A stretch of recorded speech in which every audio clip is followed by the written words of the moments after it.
12 Monoliths, Book 3, Child 423. Foreword. Well, hello there. Just your friendly old forward from the author here. This book here rounds off the initial 3 books in this massive, soon-to-be 12-book series, 12 Monoliths. I am so excited to share this chapter with you all.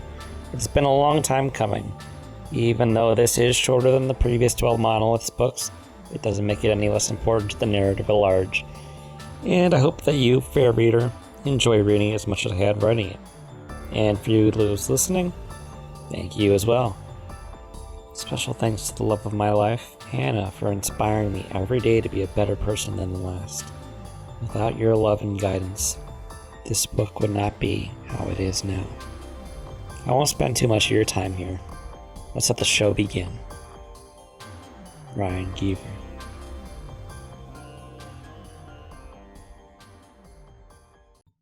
Origin Experience 0.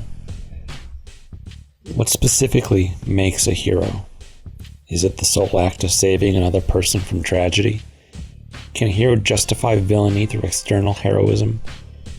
Can a villain redeem truly terrible acts through basic heroic actions? I think about these questions a lot. I think a lot of people have their own opinions on these questions. But to be blunt, I don't think their opinions are worth listening to, unless they have personal experience on the subject. Too many people talk from an outside perspective and claim the holier-than-thou attitude, which poisons our world more than it ever should. I think a hero's greatest virtue lies in the strength of their core values. Stray, and suddenly the shimmering hero status fades away like the blanket of ashes snatched by a stray gale. The focus required separates the great from the average. So, what do I think about the questions above? Any 2-bit schmuck can be at the right place at the right time and be considered a hero by a few people. But they are only such by chance occurrence. These people who take the credit of luck and call it effort, they aren't heroes. A hero doesn't passively hide under the comfort of convenience. They tackle the front lines, throwing themselves into direct risk for the sole purpose of bringing others out of said risk. Most of the time, anyway. We'll get to that. A hero understands how the game is played, how the mythical force behind the curtain operates, all the little bells and whistles of the world. A hero makes a choice. Thought it was anything more? Are you disappointed? You ought to be. The world doesn't hand you favors. It hands you choices. I'll admit I'm pretty bad at seeing patterns until they're long established. I guess by the above definition, that would make me a poor candidate for being heroic. Would the outsiders call me a hypocrite at this statement alone? I'm afraid I think so. So, I'm one of those stumblers. But I guess I haven't fully explained what makes me an exception, rather than the rule. A stumbler who falls into the role of being a hero so frequently and consistently it rounds back around and becomes not stumbling. It becomes choice through the continual act of being choiceless. Imagine a 100-person tournament of rock, paper, scissors. Now, I know you know this game, so I don't have to waste time explaining it. A tournament designed specifically around a game of chance. And yet, at the end of the tournament, there's a single person who manages to beat the odds and pick the winning hand every single time. Now, 100 may seem big enough, but imagine a game of 1,000 people, 10,000, 10 million, billion. Someone is going to end up winning every single time. Sound crazy, right? Now, life isn't perfect, and I'm not the person who wins every single time, but I'm one of the few who's made it at least to the semifinals. My life has been riddled with all sorts of hints that have become clearer in hindsight that just slipped by an initial review. It's the choices that I make that keep me up at night more often these days. The choices that make me a hero, and the ones that made me. I was 5 years old when I first stumbled onto my first choice. For all intents and purposes, I'm going to be referring to bigger moments of my life as these choices. While deciding what shoe to tie first is a choice, I'm more than positive that lying out these minor choices past the first time would get quite irritating. Nobody wants to deal with the tedium of listing every single possible choice that could ever exist. Good on that point? Great. I'm glad we're on the same page. I was living back in New York when the first choice came up. Mom and I were there until I was 15. My dad split on us. That's all you really need to know about him. There won't be any life-changing revelations with him. He's just a deadbeat. And don't take my dismissal of him here as me using reverse psychology on you. He isn't coming back into my life. We didn't stay in New York for too long after he left. We'd eventually find ourselves in Utah, where my mom's family originally grew up. But that too is for a little later. Right now, we're sticking with the Big Apple.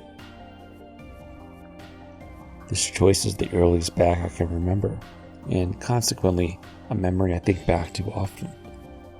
It was still early in 1986 when the Soviet reactor blew in Chernobyl. God, talk about an awful day. I remember it because it was the first big tragedy I'd ever seen.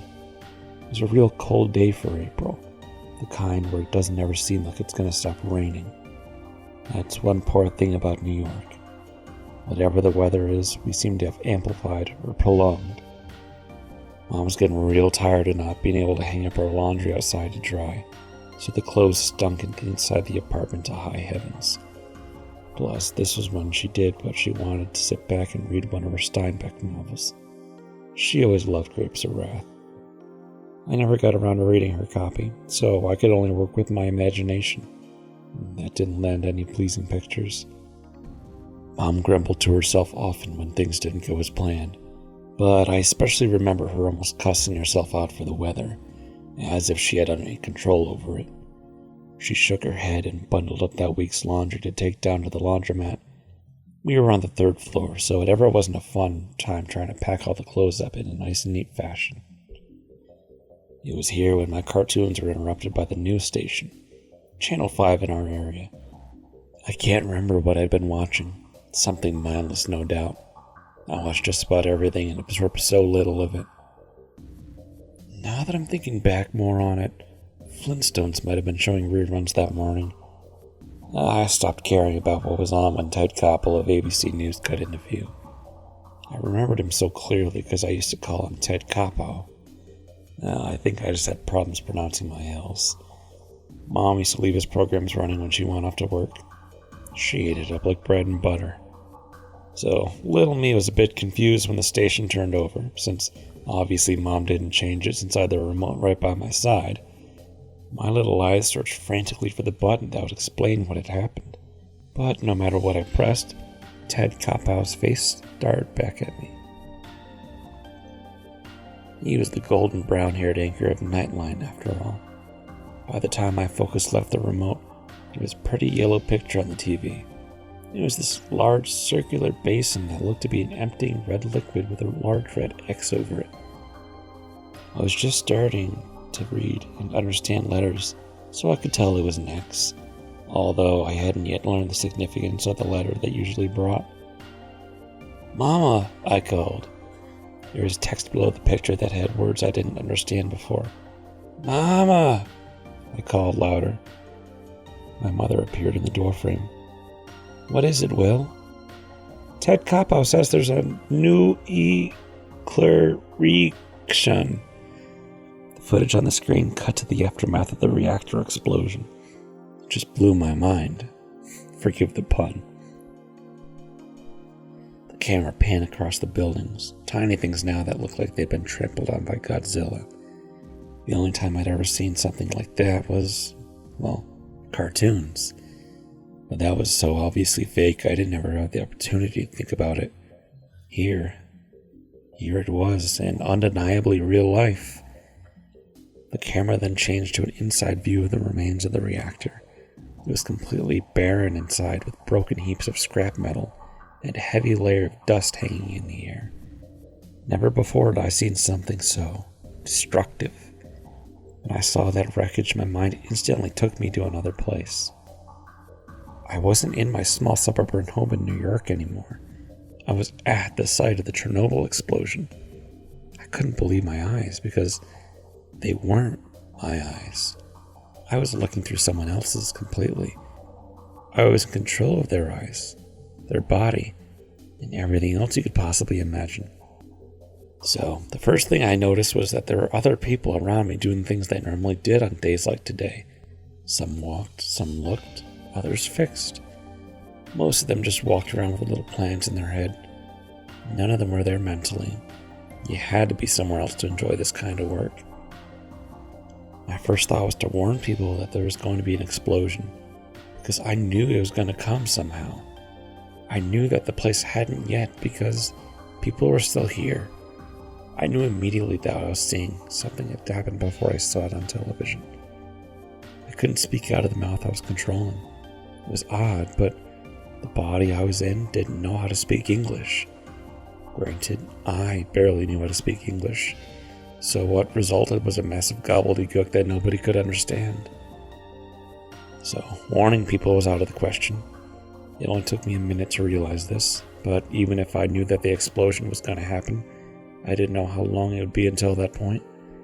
It certainly felt close, but even if they were just a wee bit older, I don't think I'd be able to suss out the time until it happened. I had the choice to be a hero. I could have found some way to convince the others that they needed to leave, and as quickly as possible. But when my first idea didn't come up with any success, I didn't try again. I was 5 years old, let me remind you, but I chose that instead. I wanted to see the explosion live. Somehow, I had it in my mind that even if the explosion went off, I'd still be safe back in New York.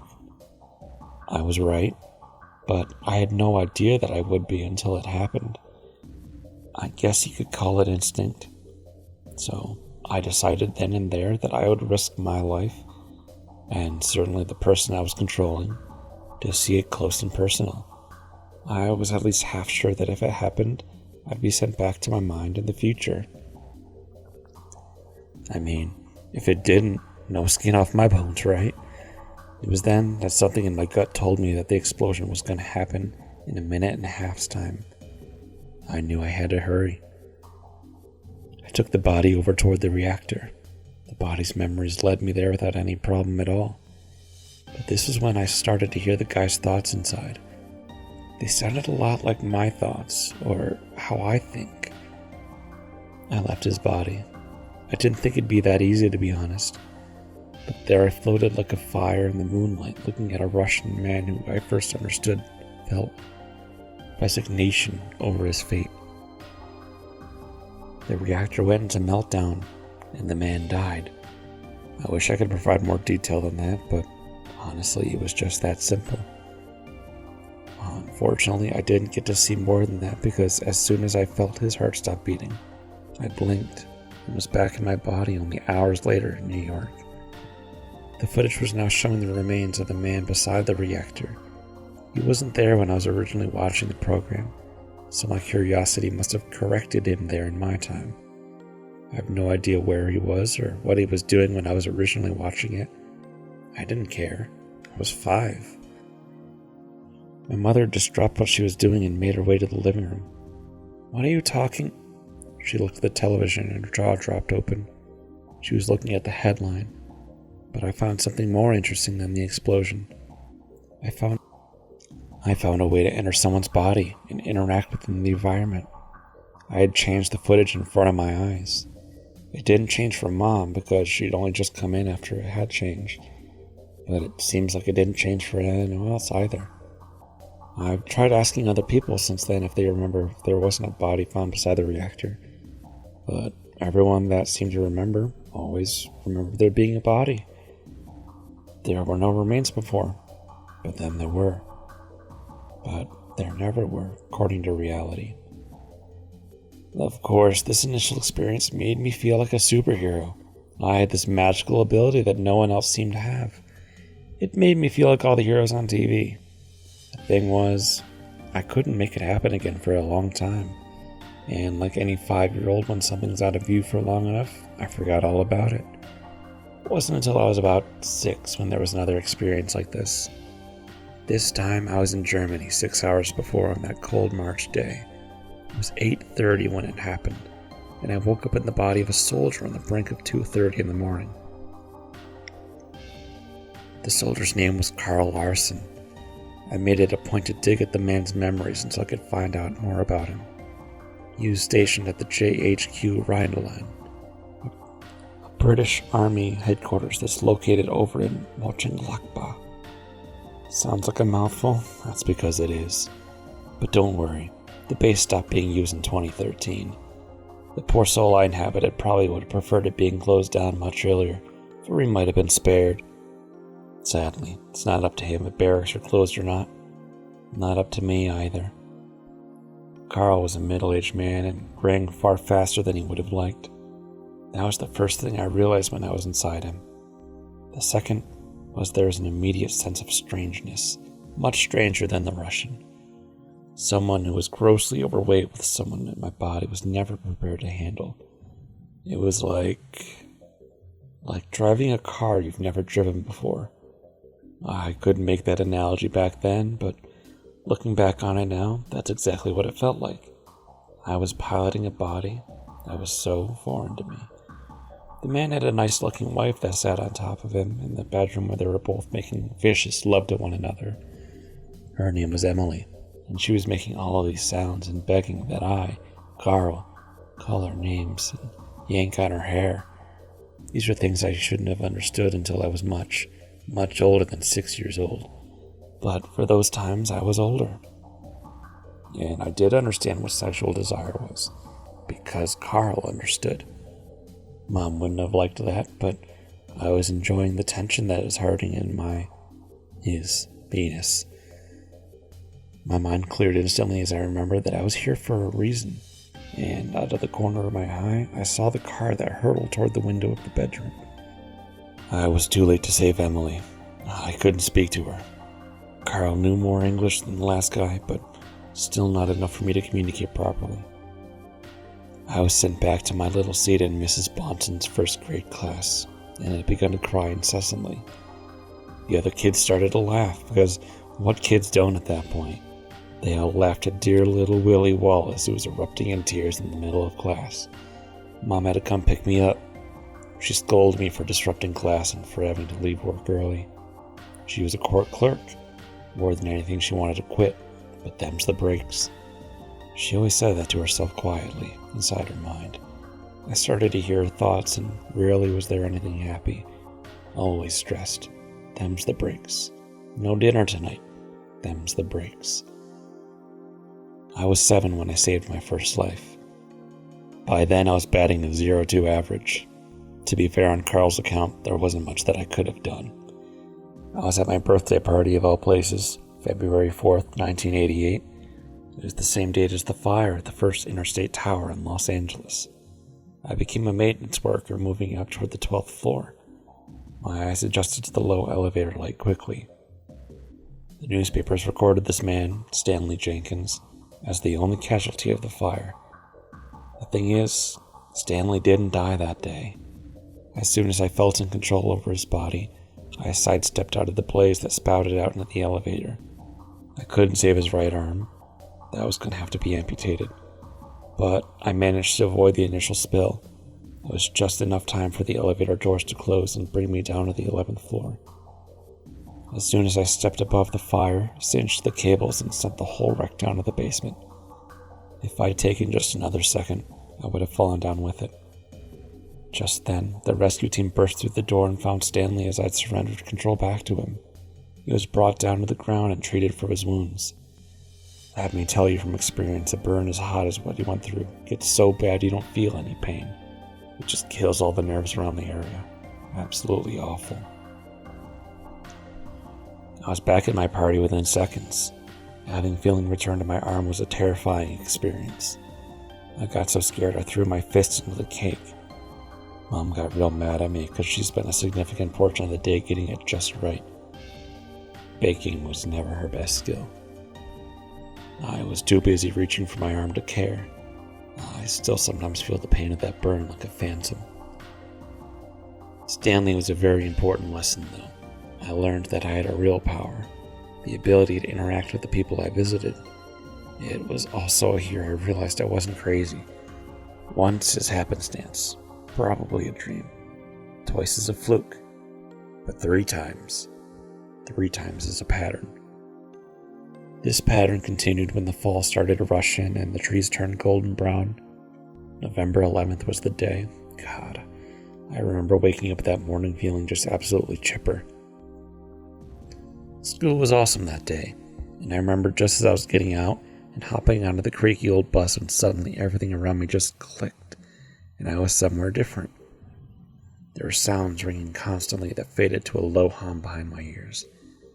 That was when I became Jacoby Havert, a journalist working in the Bronx. I was huddled up behind my desk waiting for the next explosion to come. Jacoby was paranoid all his life that terrorists would bring his life to a close in the most fearsome fashion. And on November 11th, his fears were almost realized. It was the firebombing of the Bronx. There were no casualties, but it was the first time I got to experience actual bombs firsthand, without being immediately thrust back into my life. The first bomb was set off before I entered Jacoby, but the second was what I could think of when I look back on it. I'd seen enough cartoons by this point in my life to get a general version of a stock bomb sound in my head. The terrible truth is that the real deal is nothing like the cartoons. I felt the air around my ears was sucked up by a vacuum. It was a sound so loud and it shook the whole building. I started to think that I might have actually died. My ears rang so long, and even an hour after I went back to my own body, it persisted. Jacoby was terrified. I don't blame him, but I could feel his throat after how hard he was screaming. I don't ever want to feel that again. Thankfully, Jacoby survived the bombing. I'm sure the assailant was more than disappointed that no casualties were caught up in the firebombing. If I try really hard, I can still imagine the ringing. This was the first time I entered someone else's life, and nobody died during the time I was there. It was also the first time that twice in 1 year I was sucked into the life of someone else. It wouldn't be until the new year of 1990 when I'd be called back into another body.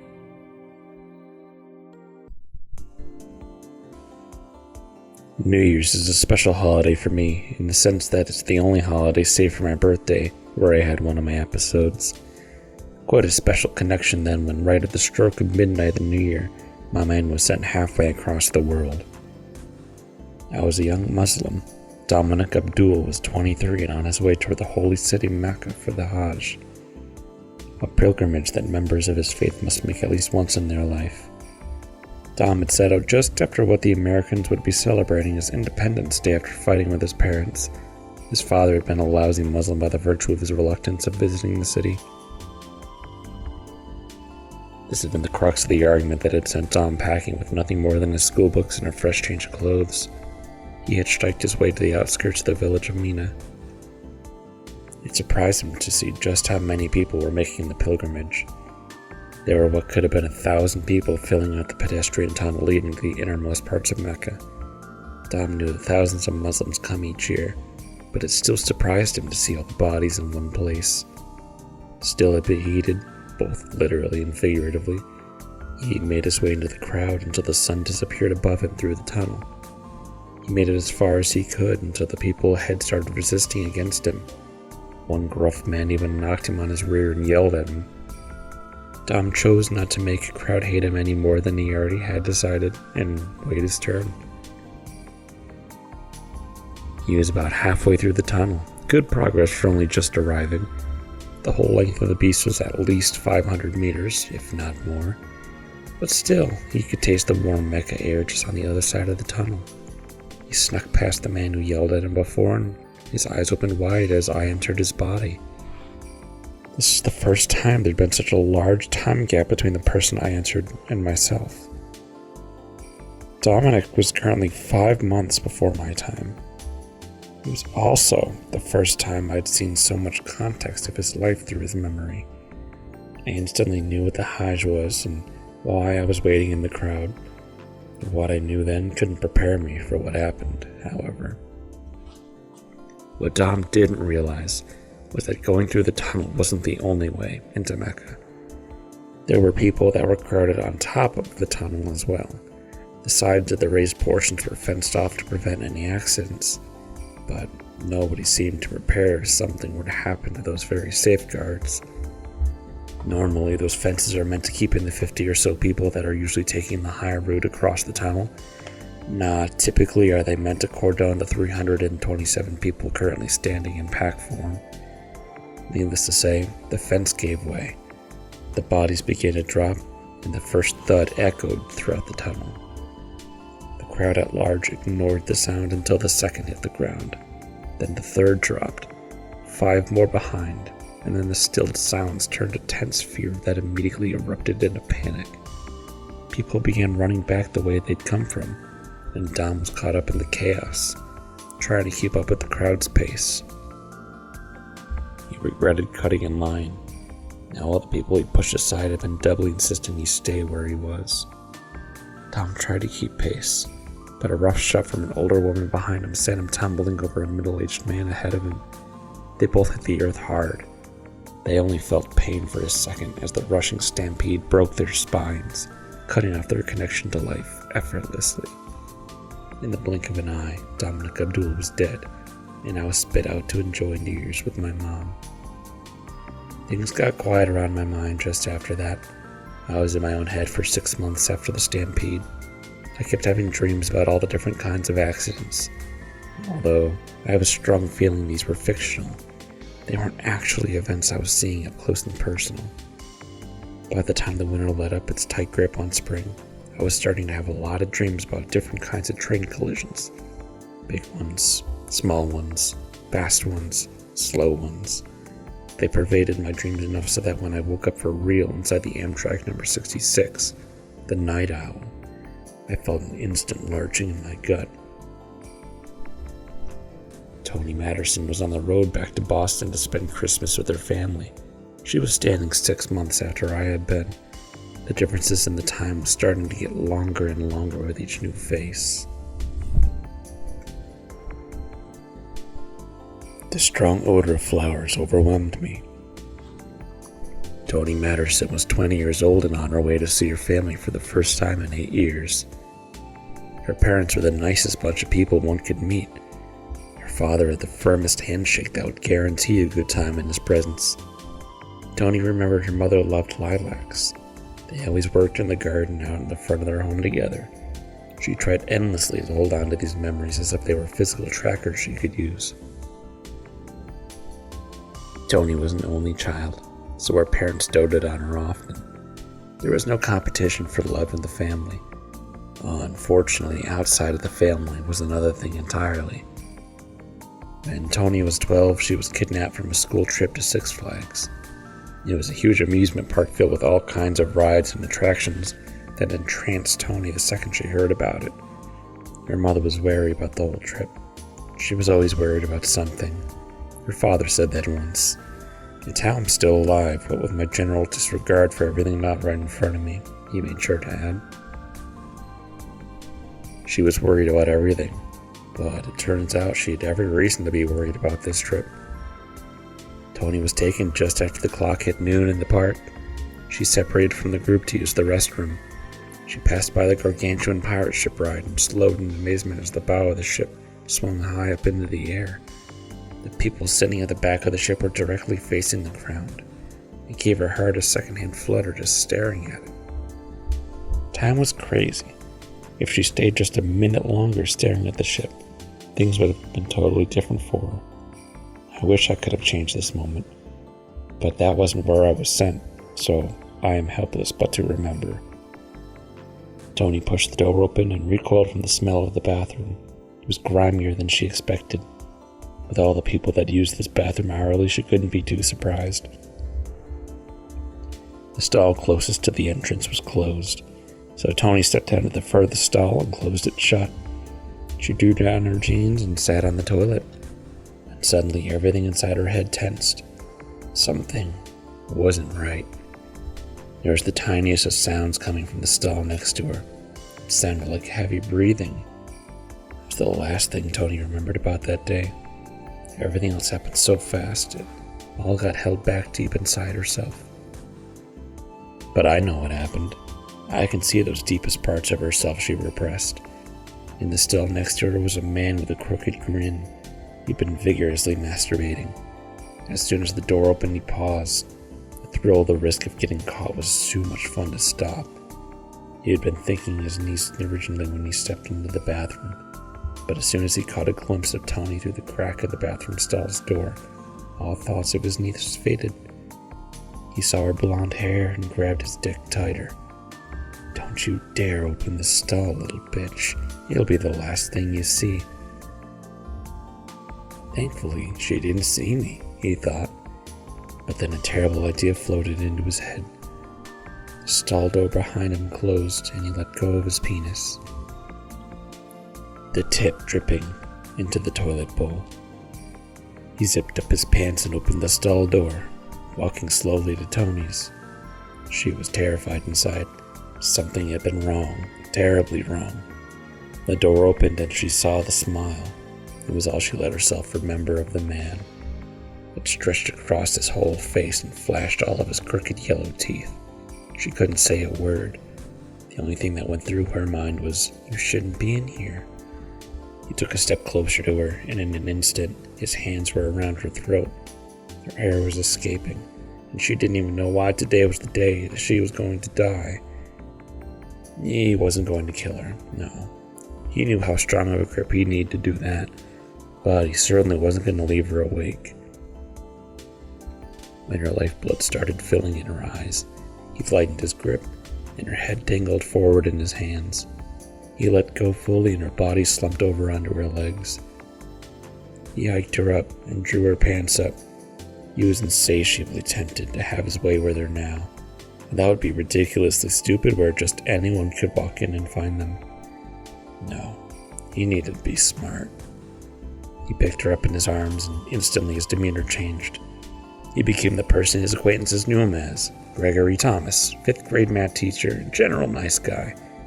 Although, that would be ex-5th grade math teacher now. He was laid off just last month when the budget couldn't support his tenure. He yelled at her in a fatherly sort of way, and left out of the bathroom. Luckily, the path leading west from the bathroom led directly to the park's exit. Nobody had seen them leave the bathroom together. That would have been the hardest to explain of everything. And only one person voiced any concern that he passed on the way out. He came prepared. She was his daughter, who had suffered heat exhaustion. It was an unnaturally hot day outside, so combined with his believably nice and caring demeanor, he wasn't questioned further. He made it outside and could hardly believe his luck. He made it out to his car and locked her up in the trunk. What happened for the next 8 years? Tony didn't like to think about it. She'd managed to escape after 8 long years. The stupid motherfucker got too complacent. He didn't bind her together as tight as he normally did, and he stopped locking the back door every single day. There were times he just plain forgot. He had long forgotten the fear of getting caught. He never believed she would actually escape after he had her for so long. I escaped, and I'm going home. She didn't just escape, though. Her right hand clenched. She remembered the red spilling all across the carpet, the weight of it in her hand, how swift it slashed. He wasn't going to be a problem for anyone else. Now, she just wanted to be done with it all, but a deep part of her liked the cutting. She was starved of sanity for so long she was scared a part of her inside grew to like it. Stop it. You're free. Nothing can... There was an enormous sound as glass shattered and she was thrown against the ground, the walls caving in around her. Everything went black. At 8:23 a.m., a Massachusetts Bay Transportation Authority train slammed headfirst into the Night Owl. It had been going over twice the regulated speed limit, and when the trains had collided, they jackknifed both ends off the track. Tony woke up about 15 minutes later with a gash on her forehead from where she hit the floor and a cut on her arm from the broken window. She had the shard next to her and felt the hunger deep inside her begin to swell. She shook violently as she reached out for it. I realized what I had to do, and I slammed her hand to the ground. She let out a whip sort of sound and rested her head down, the trance broken. She started to cry. There was a knocking sound as the door of her bunk was ripped open.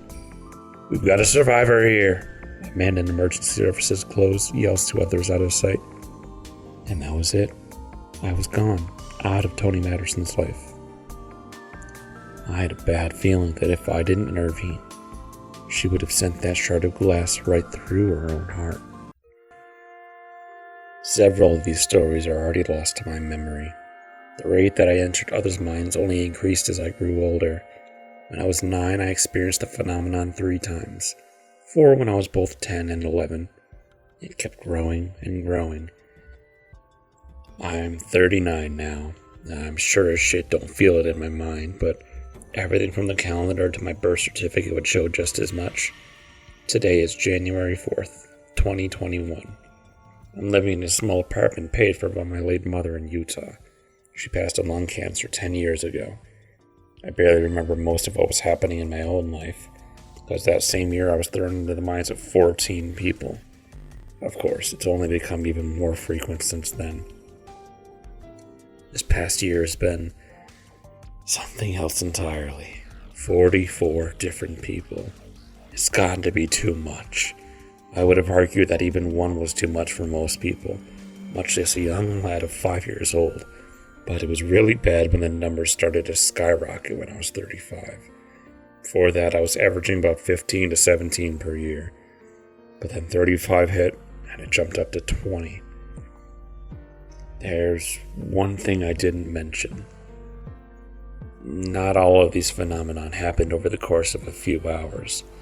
I told the shortest stories just because the longer ones had so much to remember. I don't think I could have told them all correctly. After I turned 20, I was out of myself for longer.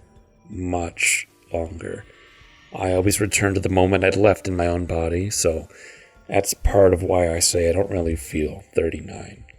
I feel like I should be at least 10, maybe 11 years older based on how long I've spent in some of these other people's consciousness.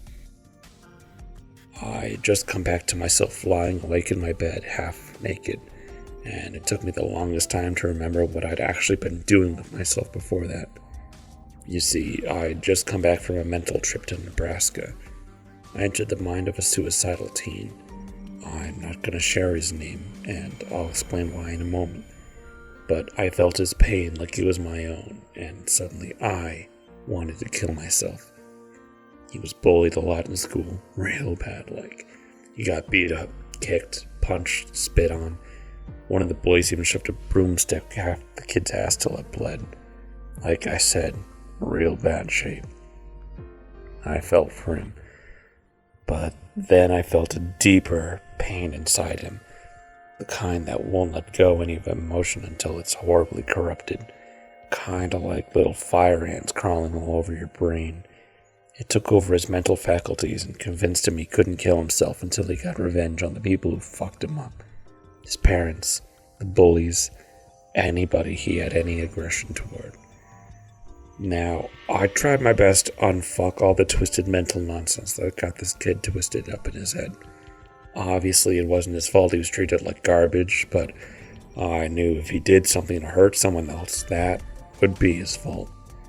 I tried to influence his decisions away from fatal mistakes for 2 weeks before I felt strong resistance. This has happened before, where the will of the person I'm inside becomes too strong. But I saw that normal methods weren't going to be able to fix this situation.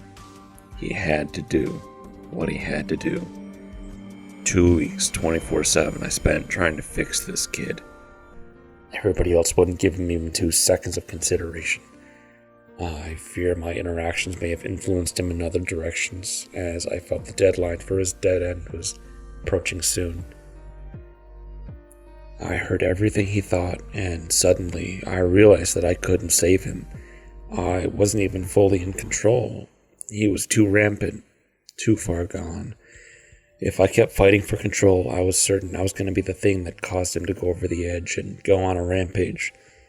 So I had to make a choice. We're all presented with choices every single day of our lives. Me, I chose to hang. The parents were devastated and swore they could never have seen this coming, but they were only lying to the public. They knew. They were silently thankful he hung himself and didn't shoot up a school. Kids at school didn't give a shit. They pretended to for a day, but after that he became the new butt of jokes that fluttered around halls underneath the adults' notice. Things didn't ever get easier. I woke up half naked in my bedroom and remembered I was going to rub one out before falling asleep. That urge had been far gone. I just sat there in my boxers just thinking about what my life had really been like. 34 years of constantly being forced to be the hero to other people I would never meet. Again, was more than enough to drive someone mad. It was enough to make them give up on saving people altogether. It was enough to get me to look at the probabilities instead of the lives. My name is William Wallace. I've been inside the minds of 422 different people. I've spoken many tongues. I've fought in dozens of wars, died in them too. Today, I learned something very important about the position I'm in. I thought I was given this power to help people, but I've been shown time and time again that being heroic changes nothing. There's always another person to save, another person to keep alive. Ending the suicidal boy's life was saving the lives of the people in the school and of his family. That got me thinking. Was it fair that I was ending the life of a boy who was treated like garbage by everyone who knew him? What was I really saving when I protected the ones who were tormenting him? And the feeling of his neck breaking into the noose. I was a fool to believe I could make it all okay. I was a fool to believe a hero's work was never over. I was a fool. Daniel Aldoun, 423. Danny Aldoun brought down a fist into the bathtub that splashed an arc of water high above his head. He laughed and brought a second fist down just beside his leg, and a second column of water erupted. His freckled face stared at him from the mirror beside the tub. A soapy hat of bubbles coated his head. His chest tightened in one gust of wind that crawled up his spine. He was far away from me. Danny was still back in New York. I could tell that immediately. Danny didn't know it, but he was actually in the apartment next to the one I grew up in. Good old perennial complex, room 28B. Of course, that apartment is long vacated now, and I'm now in Colorado and have been since I moved out of Mom's spot in Utah when I was 18. Danny felt the sudden chill in the air as I felt my way around his mind. He stopped breathing for a second, and his eyes widened as he sat still in the tub. I could tell he was trying to listen for the sound of the ghost that entered his bathroom. I made not a sound.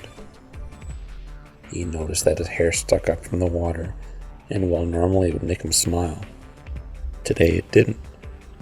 He only stared at himself a moment longer before his eyes began to grow, with pale moons on a starless night. A tear started in his eyes, and all of a sudden he was crying. He didn't even understand why. Danny was beginning to miss nap time from school when things were quiet, but not the scary quiet that filled his tub. They are the kind of quiet that brought about good dreams and the promise of snack time right after. Now, all that was in his mind was a sharp coldness that brought both of his hands down quickly to his right leg. Danny squeezed the tiny foot submerged in the water and twisted it until the tears turned into whimpered sounds. He screamed. It sounded relieving. I can't begin to express how it feels to say that. No matter how much it hurt, how much he wanted to let go, his hands wouldn't obey. It was the first time I heard a child's bones crack so clearly. And the other times I saw kids die, it was usually too noisy to hear anything substantial. I wasn't really listening for it then, mind you, but now it was almost like a drug. Take a hit, never quit. I grabbed his feet harder, and with a force stronger than a boy his age could ever muster, his wail overpowered the cracking sound, and to say it all went to shit would be an understatement. Danny's mother would soon slam the door open to tell the kid just to shut up before noticing the bathwater dyed crimson. She'd be too coked out of her mind to notice her own boy's suicide. Danny twitched in the tub before the light left his eyes. His foot was at a bad angle and the bone tore through the skin. My invisible hands crawled all the way to his brain and slammed them down. He could see in his final moments. He could still feel, but he couldn't scream any longer. He felt an immense pain from his foot until it was no longer there. His foot had been disconnected from his body as I tore at it with immense strength. He couldn't begin to fathom what had been leaving his body until his mind began to flutter. His last thought was how at the very least he could have nap time forever now.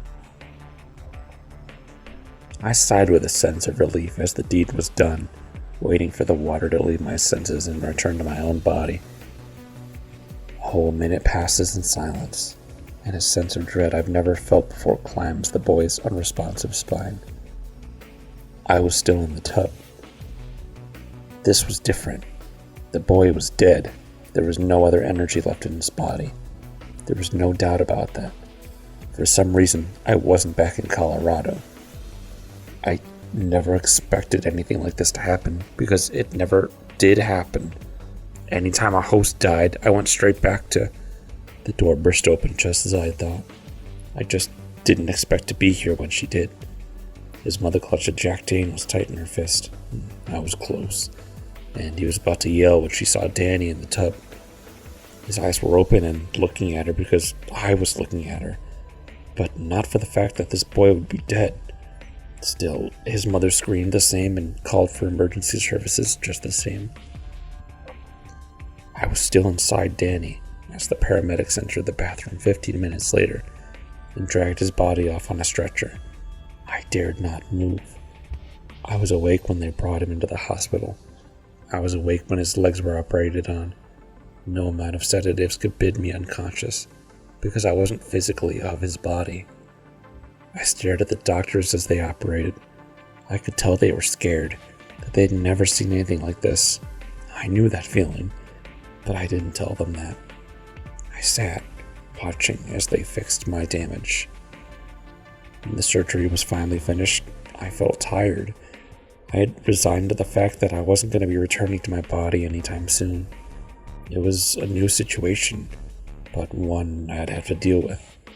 Even if Danny was dead, that only meant he'd need to fight with Danny's will until he was back into his own body. I realized I didn't know when I was. Back when I was younger, I traveled to people who were close to me temporarily, but as I grew, the variation grew larger. I could be anyone. I didn't think to check Danny's memories of when he was alive. I didn't think I'd need to. I rested Danny's head back and closed his eyes. Dreams are nice because they're not real. It feels different when I'm dreaming than when I'm inside someone else's head. I can't control anything, and I get to watch my subconscious do all the work. It's a fascinating thing. I'm always thankful when a good dream comes around. I see a girl with shoulder-length black hair sitting on the side of a country road.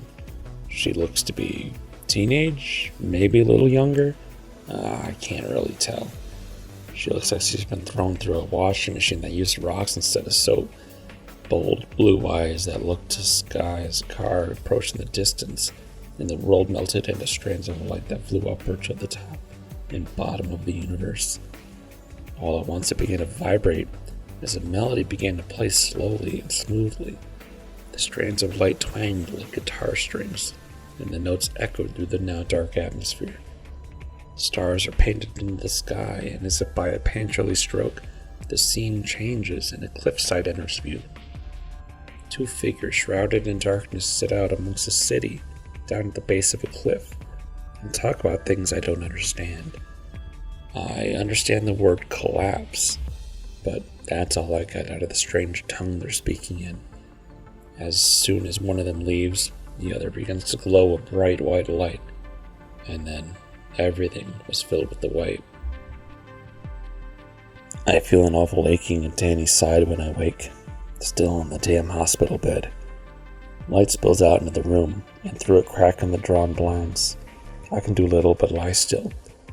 The silence rings in my ears. It has been a very long time since I've been able to hear silence, that I've been able to sit and stare. And then I lick Danny's lips as a thought begins forming. I've been looking for a way to stop my mind for as long as I can remember. Any way that could keep me in one place. And I think that it's found me. Danny isn't here anymore, but I still am. I can use this opportunity I've been given to give the life I haven't been able to. There were a few problems. I didn't know anything about Danny's life, the kinds of things that are expected of him. He's young, sure, but not young enough that I could make a smooth transition. He's 9 years old, enough time to have imprinted a certain personality and history with those around him. Claiming that as my own would require a lot of careful note-taking on my end. Second, I still don't know when I am. This is a small hurdle, but one nonetheless. The last thing I can consider a problem is Danny's mother. From what I know, she's big on the bottle and doesn't seem occupied with staying with her son in the hospital. All obstacles, and all will need plans to overcome. For now, I think I hear the doctor shuffling outside. I don't want to talk to any of them yet. Not yet. For now, I will sleep.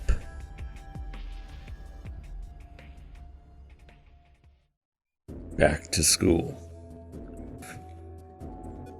You never expect just how long the recovery process is going to take until you sit through each and every day of it, expecting it not to last another minute. The year in between the fatal tub accident and now has been tougher than I imagined. I didn't really know what I was going to do if the doctors pronounced Danny dead on the table. Surprisingly, they didn't. I somehow kick-started his heart back into motion, but he doesn't seem to be anywhere inside here anymore. Both of his legs were tough fixes. If I'd known I was going to be in here long term, I certainly wouldn't have fucked them up so bad. But as all things do with time, they started to heal.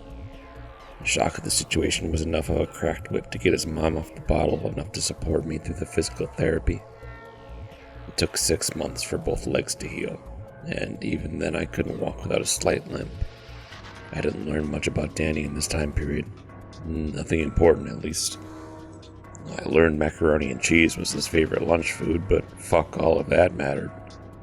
I didn't need to learn much so far, thankfully. The doctors I've seen all seem to agree that I should go to counseling. Apparently, Danny's mom passed me off as a psychotic breakdown due to untreated psychosis, an excuse bold enough to not get me placed in the foster care system. The counseling was a time sink, although it did mean I didn't have to go to school until I was cleared. Now, I pretty much came to accept my circumstances pretty early on in the whole process. About a week in Danny's body after his death was all I needed to convince myself that things weren't going to be changing. Sure, I'd been in bodies for much longer, but never cold ones. So, when I have the chance to relive a life stolen from me by everyone else, you bet your ass I'm going to do what I can to enjoy that time. School is not time I enjoy, so I did my very best to prolong my sessions with my counselor. Eventually, the ruse was up, and he cleared me for a return to school the following year. A fact I was more than vocal about. But unfortunately for me, very little 10-year-olds like school, so vocal complaints are a norm. In the time since the tub accident, I've actually grown fond of Danny's mother. Not in that way, sickos. She's got a dependence problem, but it's not so bad when she's putting that attention into me. It takes focus away from the drinking. She reminded me of my own mother in a way. So I can't say that a part of the attraction didn't come from missing her. A part of me wishes I could still tell her my real name and go on fully pretending this was the life I'd lost, but I knew that wasn't going to be possible. So I hiked up Danny's identity and kept it wrapped around me like a jacket. Come September 4th, 2022, I was set up to return to Queensbury Intermediate School.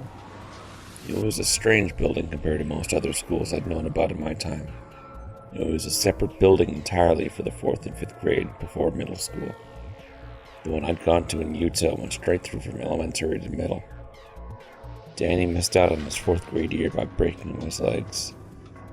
My legs. I had to get used to calling them mine. Danny isn't here anymore. Thankfully, That works in my favor. I don't have any clue of how he acted in school or who his friends were. Starting from scratch from the 4th grade was fine by me. Life goes on, so they say. 6. I woke up that morning from a dream more vivid than I recall having the past few months. I saw myself as I was, but a young boy of 5 watching television in the room, very next door to where I live now. And instead of the Flintstones reruns, it was Voltron. And instead of the Chernobyl accident interrupting my cartoons, it was a bombing of the White House. I woke up easily enough. It should have been a dream to put a chill up my spine, but it got me thinking more than anything. I don't put much stock in a dream's meanings or anything per se, but what they can do is give you ideas that you might not be consciously thinking about, and that was exactly what happened the morning of the 4th. That dream reminded me of some stories I read about parallel universes, worlds that are different but similar. A lot of the core parts that make up a world are exactly the same, just with a few alterations here and there. The sky's blue for an hour longer, or a different mascot in a bowl of cereal at a certain time, or the White House getting bombed instead of a nuclear reactor exploding. It certainly gave me an interesting idea. What if I wasn't visiting other whens, but other wheres? Not just geographically, but spatially. What if I wasn't traveling through time exactly, but these alternate worlds? That could explain the very first experience where the Russian man wasn't at the site of the explosion before I interfered, and then he was. It's a possibility that I'm somehow entering people's minds in alternate realities, but I couldn't hazard a guess as to why this was happening any more than I could guess why I was being sent at all. If this was the case, then it would mean that these alternate realities were existing in different time frames, or at the very least, I don't have a common starting point. When I entered Danny, I was far from my own time, but that might not be so true. It's possible I'm exactly synced up with my old time. Or I could be thinking too much into this, which is entirely possible. I wouldn't change too much about my circumstances either way. I let the thought fade to the back of my mind as I unraveled the blanket from my bed. Danny's body was smaller than the average 10-year-old, thin frame with skin taut to the bone. Sure, my stun with his feet wasn't helping much, but he was scrawny before I came into his life. I don't know which made me feel more off balance, the weight shift or the broken legs. Either way, it took a lot of getting used to. I stood up straight and walked across the room, a small space with posters of horses lining the wall. Danny must sure have liked them. There wasn't anything else that told me anything about the kid. All it means is I have an easy mold to fill, and that was A-okay with me. I'll admit I was a little more than nervous stepping out in the living room that morning. I had a paranoid sort of feeling that everything was going to go wrong. How could it not with everything considered? Either Danny's mom would recognize me not as her son, or I'd be yoinked back to my own body just like that after all that time. Yeah, sorry, Pally. Big man upstairs was going to bring it back earlier, but he fell asleep on the sofa. What a lug. Thankfully, it was just that, paranoia. I walked out to a bowl of cereal, Cap'n Crunch. I personally didn't like it, but Danny seemed to. I'm glad he felt me breaking his legs, the twit. I offered up my biggest smile as I swallowed the first spoonful. The bus stopped with a slow, agonizing sound that nobody else was worried about. It whined and cried until it let out its final gasping wheeze. It stopped right across the street from the apartment complex, a spot I was more than familiar standing by myself. Danny's mother seemed to understand this subconsciously as she closed the door behind me when I stepped outside. Now, I know that some of you might be gasping and saying something like, "Oh my God, what mother would do that to a kid?" And to that I say, New York kids are built different. I don't know what it is about the state, but kids from the Big Apple seem to have this natural toughness to them. Sort of a leg up in the street smarts, especially kids from the city. I don't know. Maybe it's something in the water.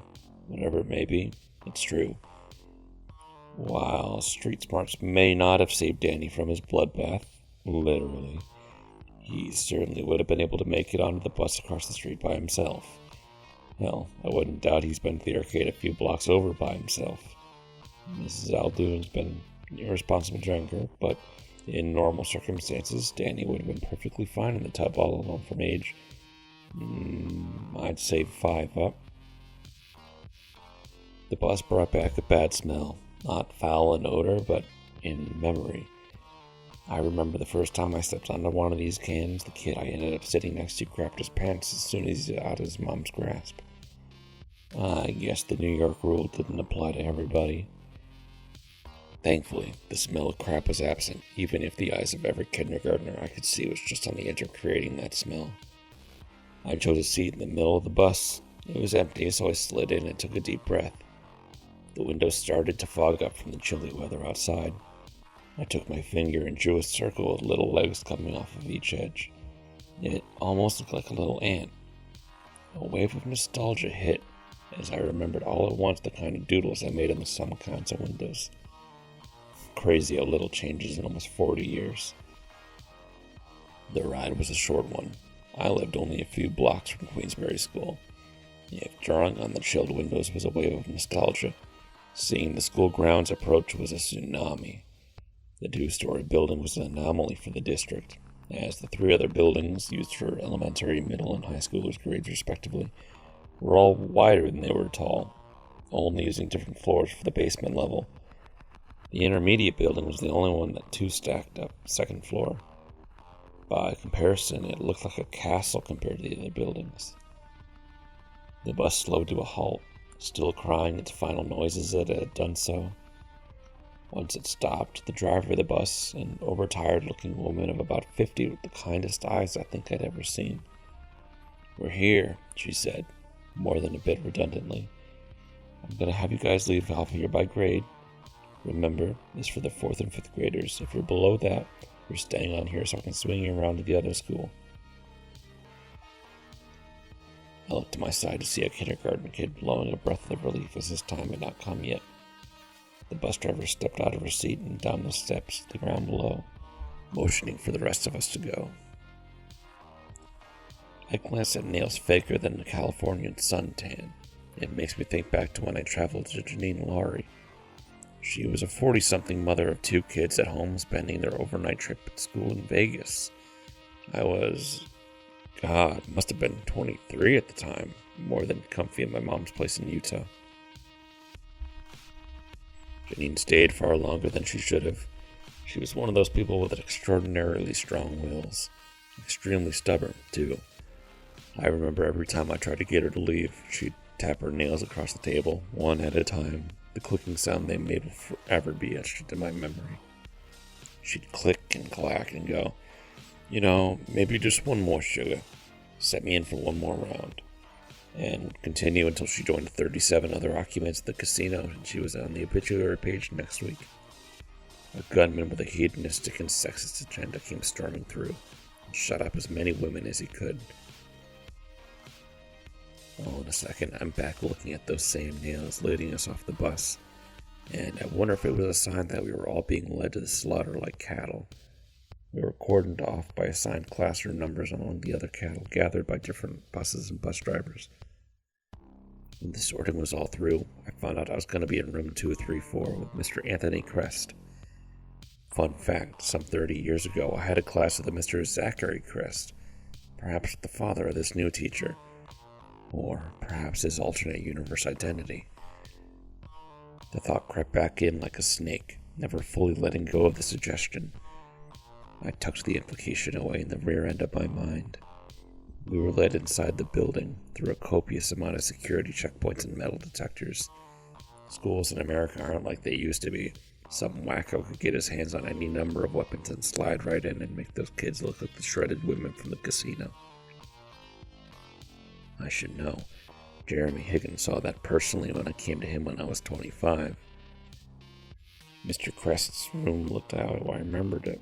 All classrooms in this building looked very similar to one another. So even though I've never been in this room specifically, It definitely led to an air of familiarity.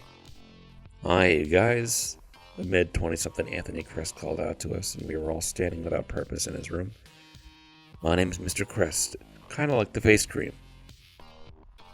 Face cream? Where I was from, he would make a toothpaste joke, I think. I'm gonna chalk a tentative point to AU. The joke gets laughter from the other kids around me. I try not to stick out, so I offer to chuckle as well. Mr. Crest smiled a toothy grin and cocked his head to the side. His profile was sharper than I initially expected. He definitely didn't have any relation to Zachary Crest, unless the mother's features were wolf-like. "Here's what we're gonna do," he begins. "Let's start off the class introducing each other and one thing about yourself that you like. We call this an icebreaker." Oh God, I despise icebreakers in every scenario they've ever cropped up in my life. I can't believe I'm subjected to a fate where I have to repeat this suffering. "I'll start." Mr. Crest walks over to his desk and grabs the plush baseball, fondling it in his hands. "Like I said, I'm Mr. Crest, and I like baseball. My dad used to bring me to ball games all the time. Now," he looked over the classroom, "you," pointing to a girl on the end. "Loner, if I could call her anything." My name is..." She trailed off and grabbed for her dark hair, biting her lips as she took in a deep breath. "My name is Ellie Parker. I like animals. My mom's a vet, and we have 2 dogs." Mr. Crest smiles. "Well, hello, Ellie. I like animals too. Are dogs your favorite animal?" She shakes her head slowly. "No, I like zebras." "All right, well enough. Next." He nods his head. A boy with thin glasses but a hefty upper body nodded. "I'm Benjamin Hartford, but please call me Ben. My dad's a football player, although I'm more into baseball." "My man," Mr. Crest smiled. "What team's your father on?" "I'd rather not say," he fashioned a weak grin. "Giants guy, then. Don't worry, your secret's safe with me." He flashes a sly grin. "All right, who's next?" The blonde girl beside Ben perked up her eyes. She had long hair and looked to be as thin as Danny had. "Stacy Caliban, sir." "Hello, Stacy. What's one thing about you?" "Oh, if I had to just say one thing," Stacy began, as if asking permission to drone endlessly about herself. "I want to be a doctor, but I don't want to be a people doctor." "So, like Ellie's mother? Like a vet?" Stacy frowned. "I don't think a vet could do what I wanted." Mr. Crest shared a look of confusion with the rest of the class. "What do you want to do? And what would that be?" Stacy's frown deepened. She crossed her arms to close her chest and pouted her lips out. "Nothing. Never mind." The curly-haired boy practically jumped in front of Stacy with his hands on his hips and boasting a boastful smile. "I'm Mark Terry. Unlike Ben, I'll say it loud for everyone in the class.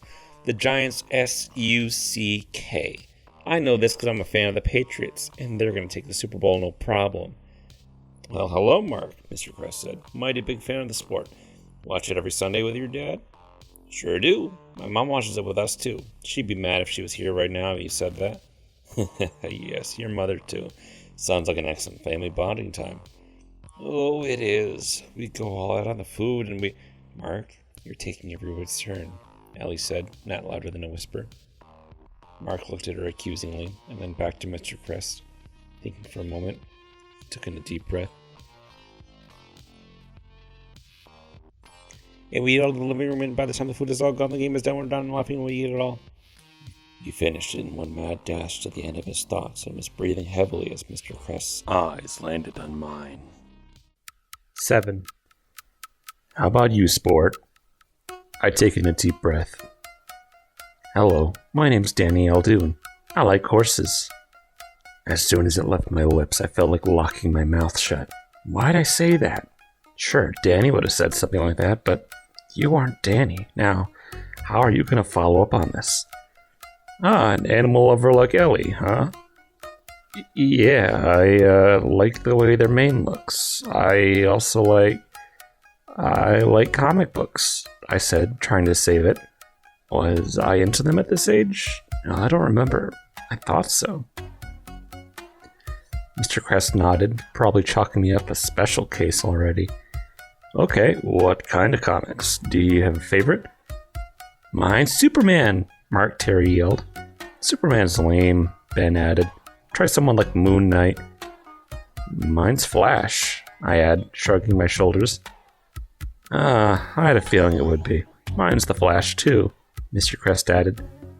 Flashpoint's my all-time favorite comic, even though I don't read them as much as I used to. I always return back to Flashpoint.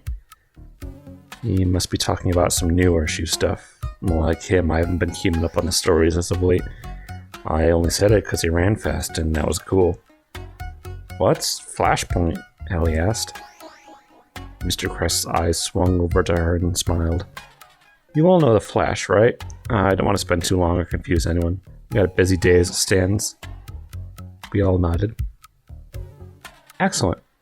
Flashpoint is the story of what happens when the Flash runs so fast he ends up traveling back in time to the moment his mother was killed by his arch-nemesis, the Reverse Flash.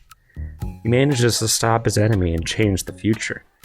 But unfortunately, when he returns to his own time, he realized he'd changed much more than the event he directly interfered with.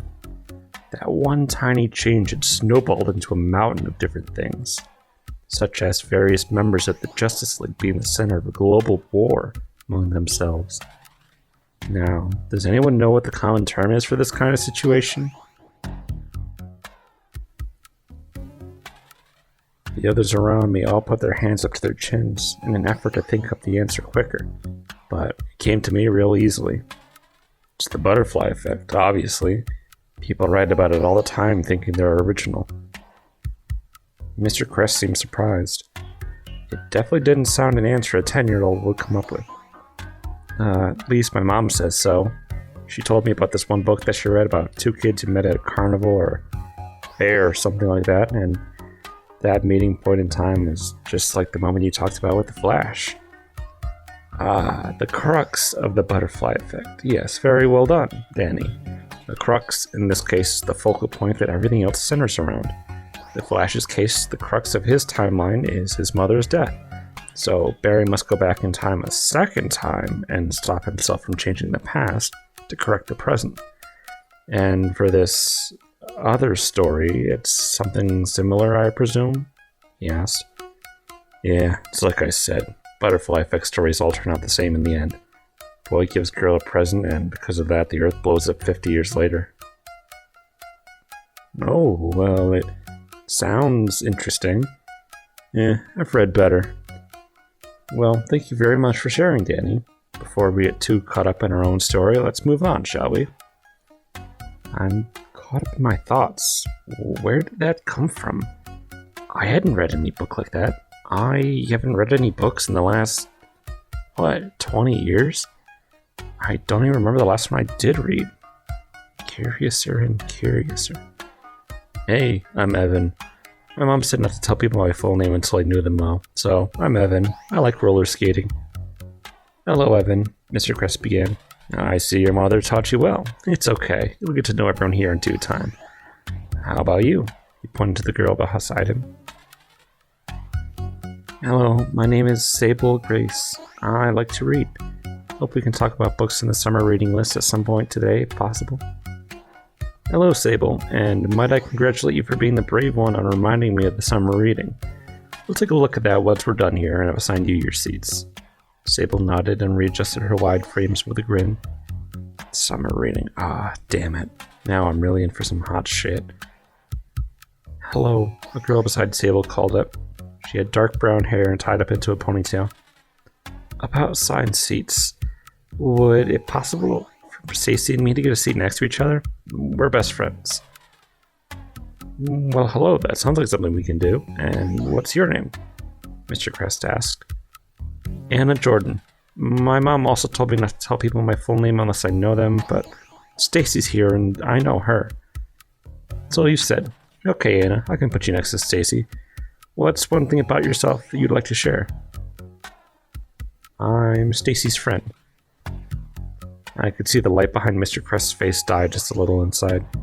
He swings it back into motion and turns to the final child beside Anna. He was a larger kid with freckles docketing his face.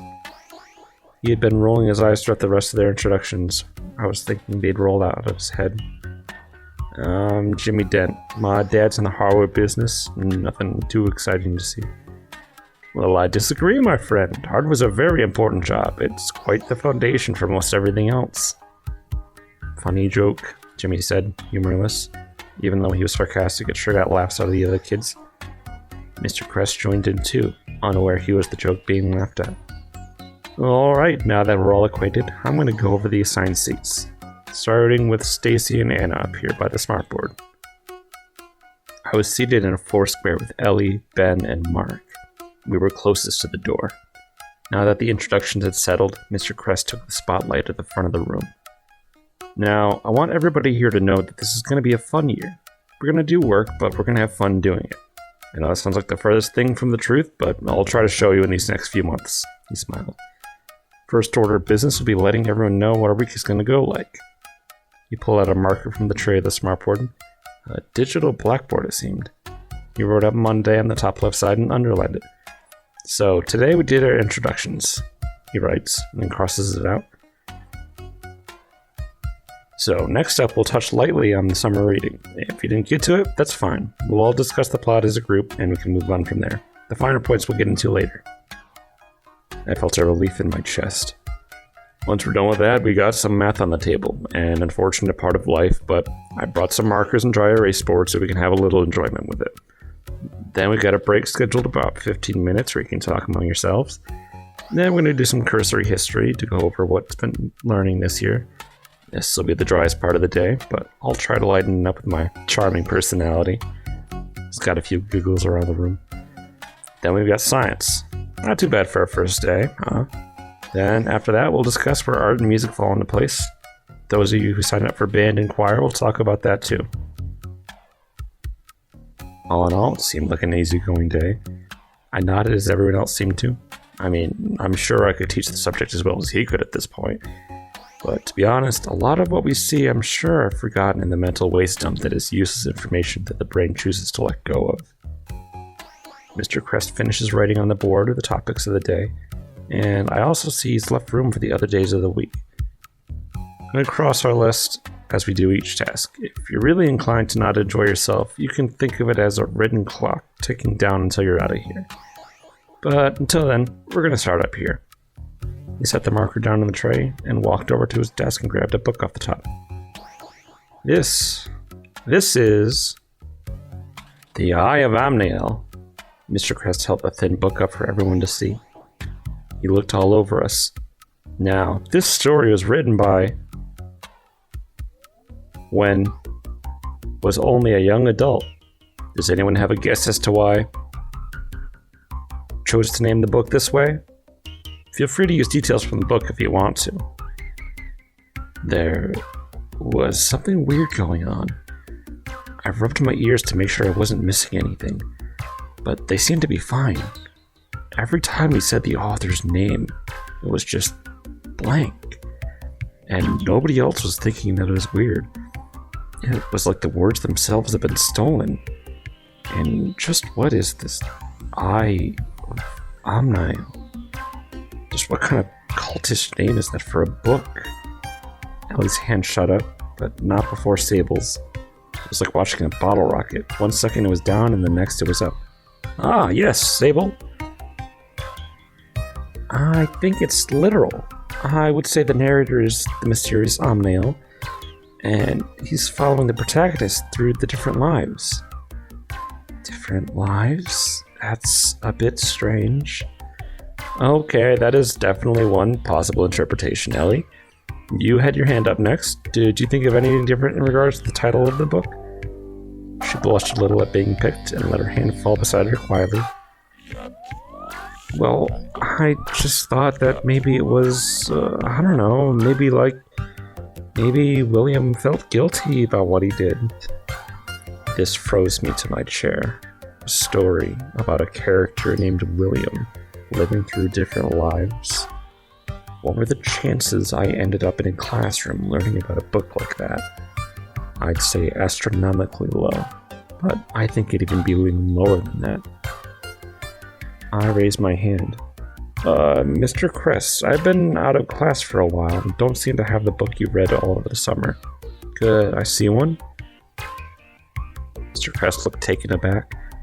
Well, I mean, sure, you can take mine. Just next time, wait until Ellie's done with her answer, okay? I nodded, slowly, mouthing an I'm sorry in her direction. I don't know if she saw it. I don't know if she personally felt hurt by my outburst, but at that minute, it didn't matter. I needed to see just what the fresh hell was in this book. Mr. Cress walked over and set the book he was holding onto my desk. I looked at the cover and see the title just as plain as day. Bold white text in a black background. The Eye of Amnael. At the bottom, the author's name was blank. Mr. Cress's voice was drowned out as I opened the front cover. There were 31 pages in all, and it absolutely floored me as I skimmed through them. There's 31 pages that exactly match my recent recollection of my life so far. The beginning started with my time in New York with my mom. It even listed my name in full. The only thing that was strange was that it didn't list Danny's name in the final pages. It only called him the boy. I wonder, Danny? The voice cut through the hasty thoughts, and I looked up. Everyone was looking at me. Mr. Cress smiled small. There'll be plenty of time for you to catch up. For now, we're up here, okay? Oh, yeah, sorry, I said, holding the book closed. He nodded and continued. Yeah, so I was just saying how that was also a valid viewpoint from Ellie. It's actually closest to the actual truth. It's not too long a story, but it tells of a boy who saves people so much that he misses out on his old life. He's tired of it all and is willing to try anything to change his situation. So he ends up taking the life of 423rd Peterson. A child. Mr. Cress's eyes opened wide, staring straight at me. Yeah, you got that for the few minutes you were skimming through it? I shook my head. No, I heard about the story somewhere before. I didn't know it was the one that we were reading. I see. Yeah, that's just about right. The story ends on the cliffhanger of the boy in the bathtub. Nobody really supposed to know what intended to happen afterward, so we can only use our own logic to make our own ending. Nobody knows, he says, as if it isn't the story of my life. I know. Somehow, this author knows where I've been and why I've done the things I've done. And now we're discussing the morality of my life in a 4th grade classroom. I have to be dreaming. But I wasn't dreaming. Time for dreams was over. It was time for questions and answers. That was a big problem that blocked his path. There was simply nobody around that could possibly answer the questions he had. The kind of ending is ambiguous. It leaves the idea of a story in the reader's mind like a gift, Mr. Cress continued. However, sometimes ambiguous endings do get clarification by the author after the completion of the book. Some distastefully will spat out the answer in an interview or press conference, while others may just take to social media to proclaim all that's in their heads. The situation we have here is much different than that, however. Isn't a very public person, and as far as we know, this is the only novel he's written. However, the interesting thing is, the only presence he's made in the public eye was a post on a public forum, stating that there was going to be a follow-up to the Eye that took place in an underwater amusement park, most likely modeled after the Cressfall Resort. Cressfall what now? I've never known anything like that. So this creepy writer now says he's got a follow-up to my life? How is that even possible? So it seems we may be getting the answers we're looking for after all, but that's outside the scope of today's talk. I just wanted to throw it out there to a nod for those who may have liked the more abstract way this story came together. I don't know if I'll be picking it up myself, but I'll definitely check out the wiki online after seeing what he had planned for William's character. Mark raised his hand in the air. Yes, Mark. I don't get it. Is William a good guy or not? Well, it's obvious not. He killed a kid, Ben argued. How could anyone that do that be good? I cringed as he said it. Well, I mean, he saved a bunch of people too, Mark argued back. What if one of the people he saved went on to cure cancer? Sable asked. It would be worth it for one person to die for the sake of millions. That's simple math. But what if another one of those people ended up becoming the next Hitler? That'd cancel that out, right? Okay, Mr. Crest interrupted. I think before this gets too crowded, we're going to end off with this. I don't think we can properly tell what kind of person William is based on these short snippets of his life. But from the parts we have seen, it isn't easy to assign black or white morality. It's easy enough to call him good or bad. You'd have evidence for both. I'd say it's a good lesson to all that morality comes in all different kinds of shades and colors. And the situations might need a bit more time to properly classify. He clapped his hands together. And on that note, we're going to transition into something a bit more concrete and factual. Math. The class groaned, but I sat silent. My brain was moving at a breakneck pace, trying to keep from bursting out in class. I couldn't pay attention to anything he said for the rest of the day. My body seemed to move on autopilot until I regained myself as the bus dropped me off. I walked inside the apartment with a hollow piece moving in my chest and closed the door to my room without greeting to Danny's mother. She didn't seem to notice. She was fast asleep on the couch. I sat on Danny's bed and held his head out in front of me. They had been in my hands for almost a full year now. There were certainly times I had to remind myself that things weren't changing here now, and that this was now my body and this was now my life.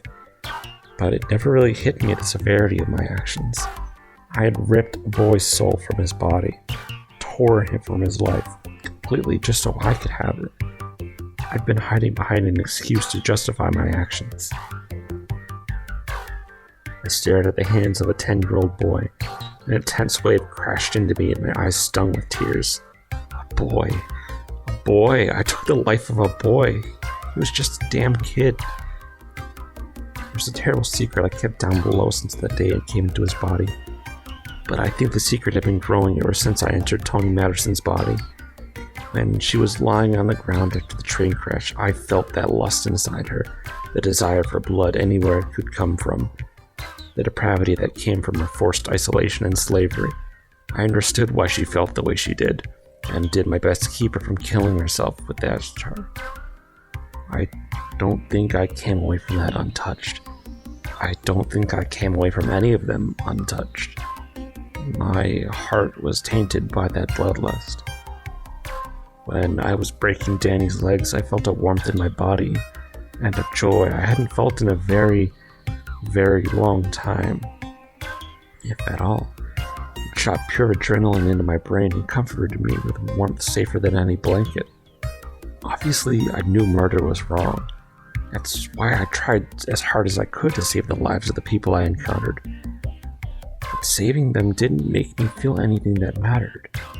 Sure, I felt like a hero and I was some big shot who had this power nobody else did. I felt like I was doing the right thing, or at the very least what God would have wanted me to do, but what did that get me? I lost my life, literally. What I said in that classroom today was the truth. It just got to be too much caring for everyone else. Way too much. That's why I moved out of Mom's place and into the apartment. She was diagnosed with cancer and I just didn't have any care left for her. I wanted to, I really did. It just emotionally exhausted me each time I went out. I tried killing myself twice, but twice I eventually persuaded myself that by doing so I'd be condemning all those other people to die. My will was swayed by that reason, and that reason alone. I stayed alive for those other people. It just kept coming and more each year. I got so tired. So tired.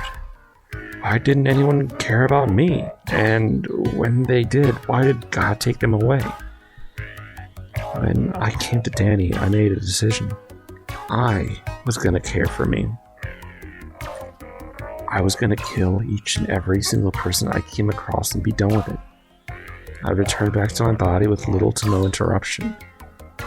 But then I got stuck here, and now I don't know what to do. Even when I'd completely given up, God finds a way to fuck with things. And now I can't forget Danny. I can never forget Danny.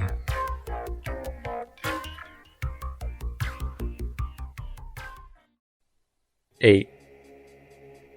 I had the worst sleep of my life. I dreamt about wringing Mr. Crest's neck and watching his eyes explode as I broke his esophagus. I felt every second of it and woke up exhausted. School passed by in such a blur I couldn't keep focused. I talked more about the book on my life. Nothing of substance came of the discussion except another argument on morality. I had a feeling this would be a recurring topic throughout the year. The only part I participated in was trying to probe more details about the author. Danny didn't have a computer at home, so the internet wasn't an easily available resource to me as it was for the other kids in class. No, that's a bit tricky. He has no own publicists, people who make statements for him. Address records lead to wild goose chases, and his family is either in hiding or passed away.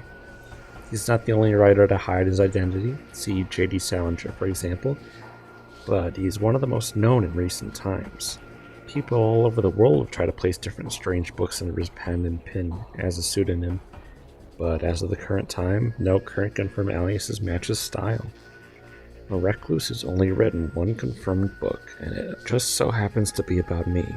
Excellent. Meaning exactly 0 leads I can follow and the only clues I have I know about. I sigh and nod my head. I then remember a note he made yesterday. He made a forum post. There was one confirmed online presence by this guy. It was a long shot, but it was the only one I had. I must find out how he knows so much about me. Once break time came around, I got up from my seat and walked over to the computer station set up in the back of the classroom. There were 4 altogether lined up side by side. Mark usually dashed to the computers first thing as well. He was in a mad race to get off on computer games. Beside him sat James uncomfortably. He disliked sitting next to Mark, but also disliked being in any of their 2 seats, as the chairs each had their own wobble to them.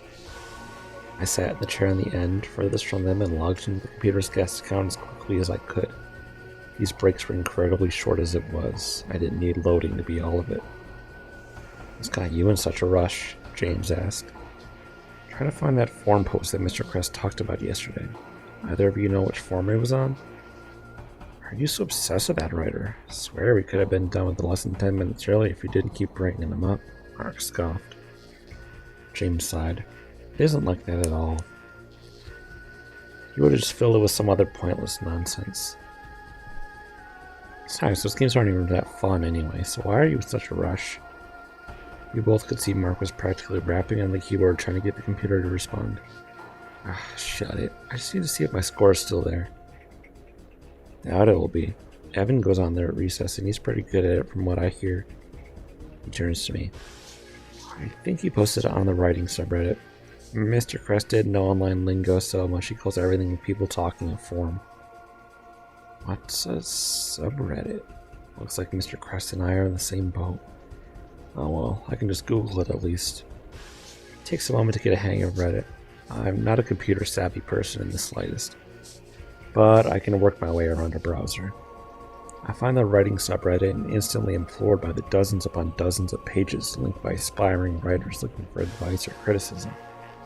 None of the posts seem to have anything to do with what I'm looking for, but then I find a search bar at the top of the page.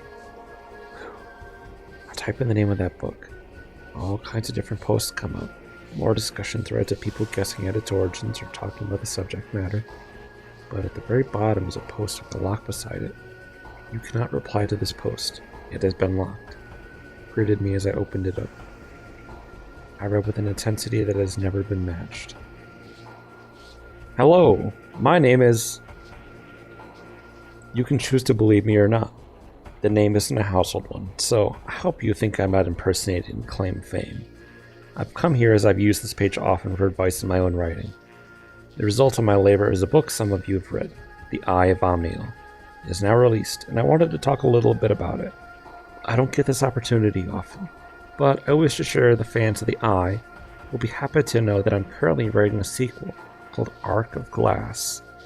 I cannot give much away concerning the plot, I'm afraid. You'll have to wait for it to come out for that. But I do have some fun goodies to share with you. First of all is the logo, which can be found right here. I'm using tiny URL so this post can stay somewhat clean. Also, I can say that the setting of the novel is going to primarily take place in an underwater amusement park, and is going to expand greatly on the reasons why William can do what he can. I know a lot of people have commented on this.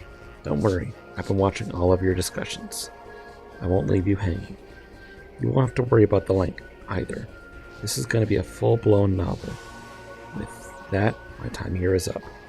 I've got a lot of rest to do and friends to see before I continue. Research requires dedication, fellow Redditors. I hope you enjoy what I have to show. With many thanks, I have one final message, and the recipient will know exactly who they are. You are not the only. He's talking about me. He must be. But what does he mean?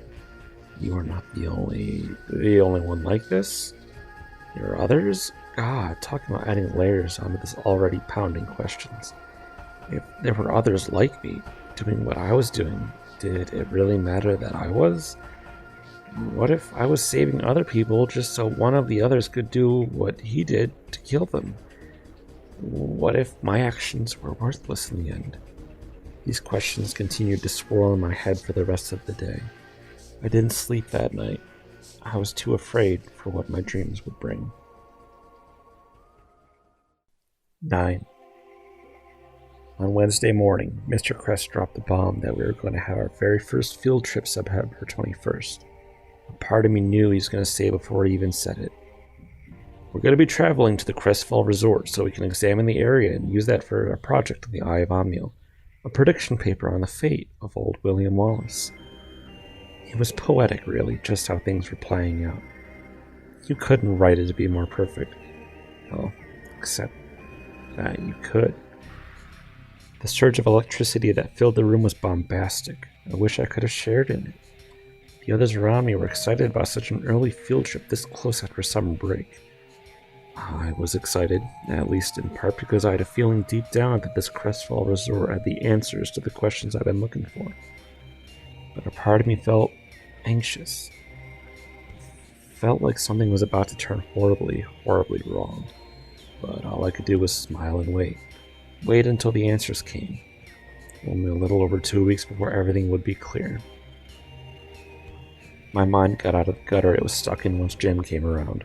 We were learning basic exercises to try at home, and I felt a whole lot better.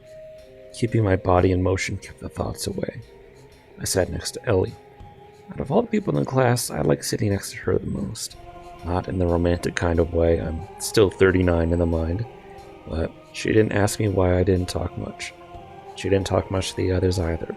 So we had a silent sort of agreement, and it was nice. Of the ones I liked to talk to, Anna wasn't so bad when she was alone. She was nice enough, but a bit grating when she was with Stacy.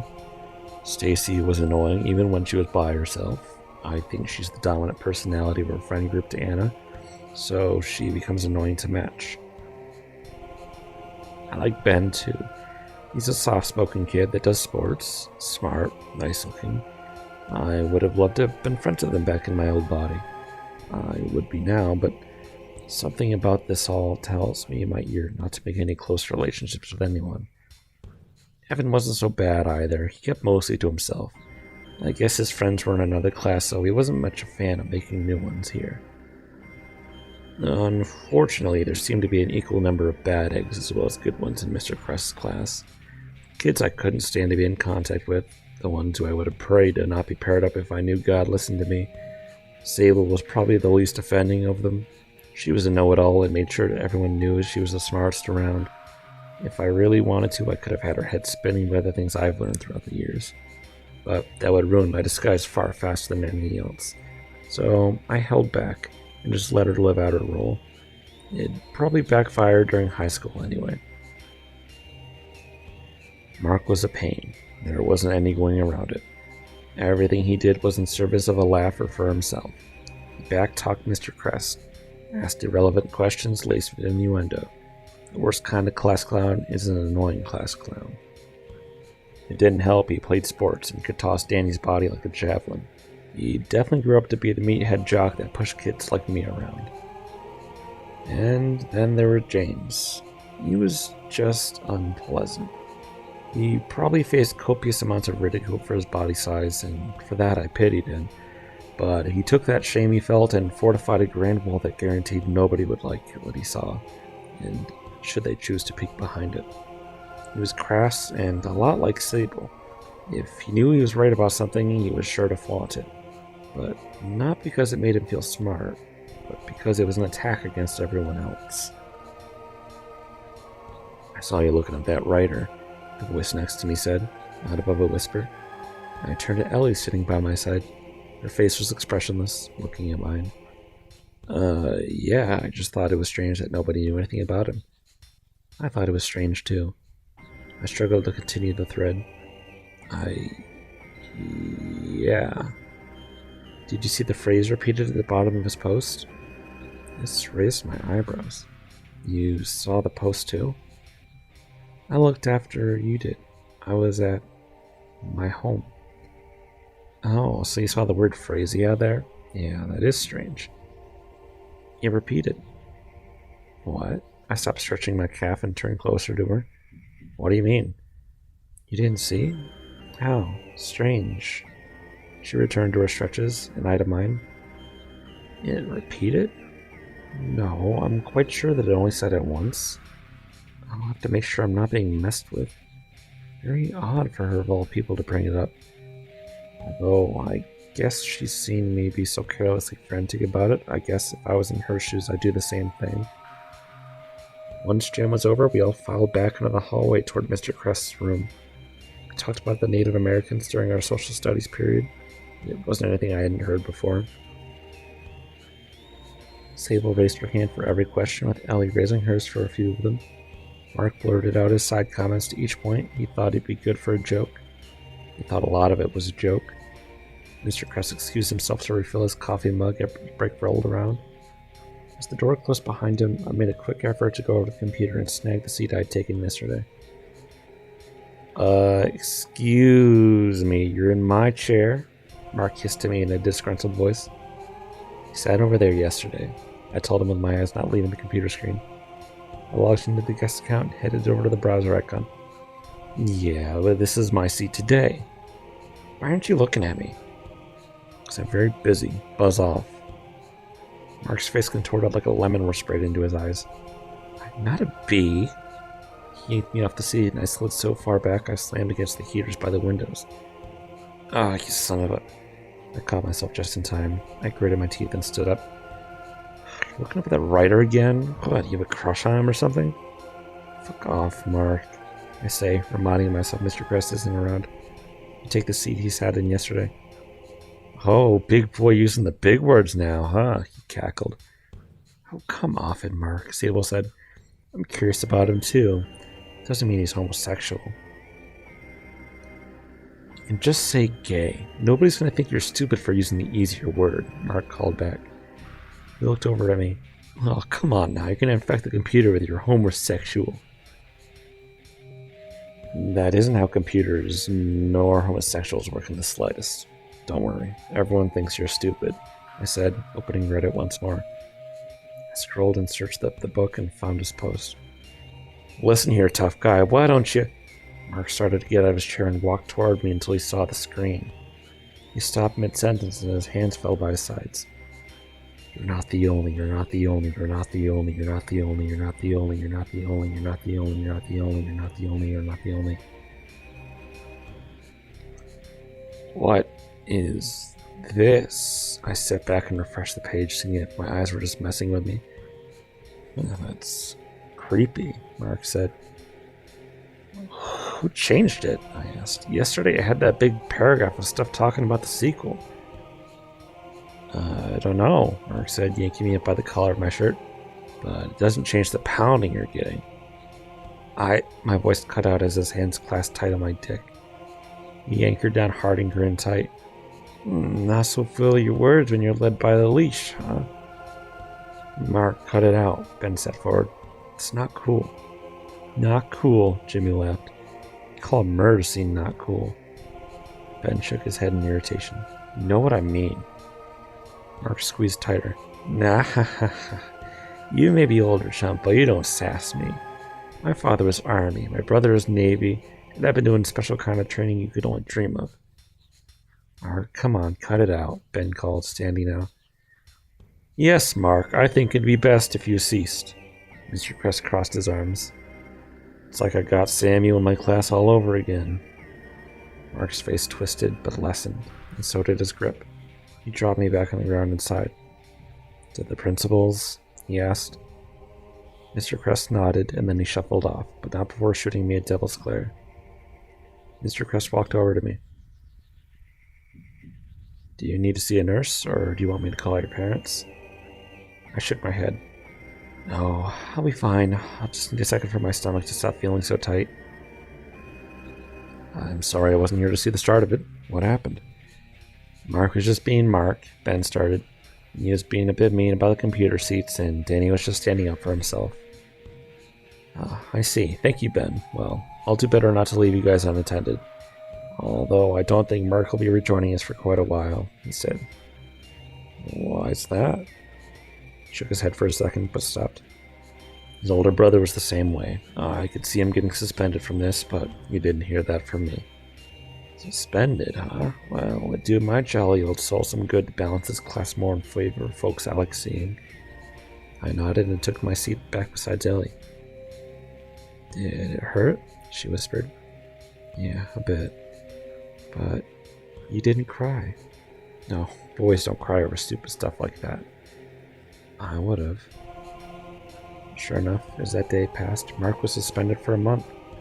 Normally it would have been just a 2-week suspension, but since he made it a case of sexual assault on top of battery, it doubled his sentence. Even I could tell he wasn't going to be a happy camper about that when he got back in. Hopefully things would have sorted themselves out before then, whatever that meant. Ben sat next to me on the bus ride home. I learned he didn't live too far away from me, only a couple of blocks down the road. Sorry, Mark was a jerk. Normally he channels his focus into being funny, and normally he's pretty harmless, but sometimes if he's just the right amount of mad, he ends up turning mean. Mr. Cress said his brother was like that, too. Was that true? I asked. Ben dropped his shoulders. Yeah, I used to hang out with him all the time the past few years. He'd come to my house and I'd go to his. He was pretty much the spitting image of his older brother. Their dad's a real sergeant-like. Like they're in the army all the time at home. Super strict. Kinda glad I'm not seeing him as much, even though I do miss the days when Mark was a bit nicer. I sat back in my seat and nodded. Yeah, I knew a bunch of kids like Mark growing up. It wasn't so much an excuse why kids acted out, but the tendency was those who parented him had a huge part to play in how they'd treat other people. It brought a vivid memory of the first boy I killed. I shook the thought out of my head and I stood up as it was my turn to get off the bus. Hey, thanks for standing up for me, I said. It sounded like the thing to say in the situation, but Ben didn't seem to hear me. He was lost in his own thoughts. I didn't try again and walked away off the bus. The day of truth was coming closer each moment that had come. 10. Wednesday passed easier than I would have thought. Mark didn't show up to class. Nobody wanted to bring it up either, so we collectively moved on from the whole situation. We talked more about the book, but it wasn't anything I didn't already know from my own experience. The rest of the day until our break went in one ear and out the other. I was so focused on checking back on that page that everything else just seemed to slip away. When I finally got around to checking it out, there didn't seem to be any changes. A bit disappointed, I asked Ben about it. He didn't seem to know heads or tails about it, and nobody else seemed interested enough to offer anything that could help either. Unfortunately, I did ask James next. He was the one who let me in on the subreddit after all, so it seemed that he would know the most about it. He was confused when I told him what it showed. Kind of thing can happen. The thread was locked. Nobody could add to it or change anything on it. He must be lying. He shut down the conversation real fast. My only other lead was Ellie. I didn't ask her before because she's been a bit weird about the whole situation. She tenses up. It makes me suspicious. But I have nothing more to go on off of. What was I suspicious of, really? Was it possible I was just over-exaggerating things because I was worried about this writer? Was it possible she was just curious and that's it? I didn't think so. I feel like there's something more to this. more to her in relation to the writer. I think she knows something. You're not the only. Could she be like me? How would I even begin to figure that out? I need to keep an eye out. Can't let myself get drowned in the questions or out myself as some nut job in front of everybody. I'm so close. I can feel it.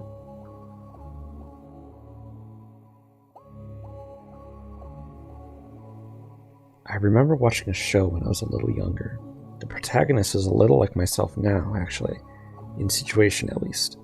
He was transported to a different dimension and had to figure out how to coexist there with the almost the same, but not humans. That was, at least until the final episode that revealed his existence in the parallel universe was that start of a stain on the universe itself. His existing there caused the time and space to distort all around him. Natural disasters became more frequent. Days slipped by past his notice. It all came up to a cliffhanger as his friends he made in the new world wondered if they should kill him to save their world. The plot point never got resolved, and I never forgave them for such an awful ending. I couldn't help, however, attribute the story to my own life now. But what happened if I really were in a parallel world? What if everything began to tear at the seams because of my being here? Or even worse, I'm caught up in it because of the supposed others that are like me. I shook my head. There were too many things to worry about. Too many possibilities. I just had to wait. Thursday creeped by. I didn't pay attention to anything in class. My mind continually kept feeling like a basin with anticipation and dread. The next week passed in much of the same way. It just kept crawling. The night before the big school trip, I was absolutely restless. I hadn't slept well since I started school, but this night I wasn't going to get any. There was too much riding on this trip. Something had to give. I've gotten nowhere. I feel like an infant who was just trying to make the Empire State Building with just 3 Legos by his side. I'm missing some seriously crucial pieces, and have exhausted use of the ones at my disposal. I've kept an eye on everyone. After suspecting Ellie, I wasn't going to let anyone slip on me. But as far as I know, everyone seems themselves. I've talked with Ben a lot, and he says that Ellie is normally quiet. I think I'm just making myself see things. All this stress is getting to me. I know it is. I have to keep hoping that things will turn out okay. The morning came slowly. The sun creased the horizon and painted the sky a bright crimson. I sat up feeling like a zombie. My body moved to the dining room on pure will alone. Danny's mom greeted me with a bowl of cereal and a glass of orange juice. She was doing a lot better this past week. She didn't call into her work any. From what I could gather, she was a secretary. Dangerously close to what my mother worked as. She was normally out before I got up, but today she was here, and that was when I'd found out she'd been laid off. Almost had been doing better. She was trying to find new work, but I swallowed the food and drink without a second word. I greeted Ben as I got on the bus.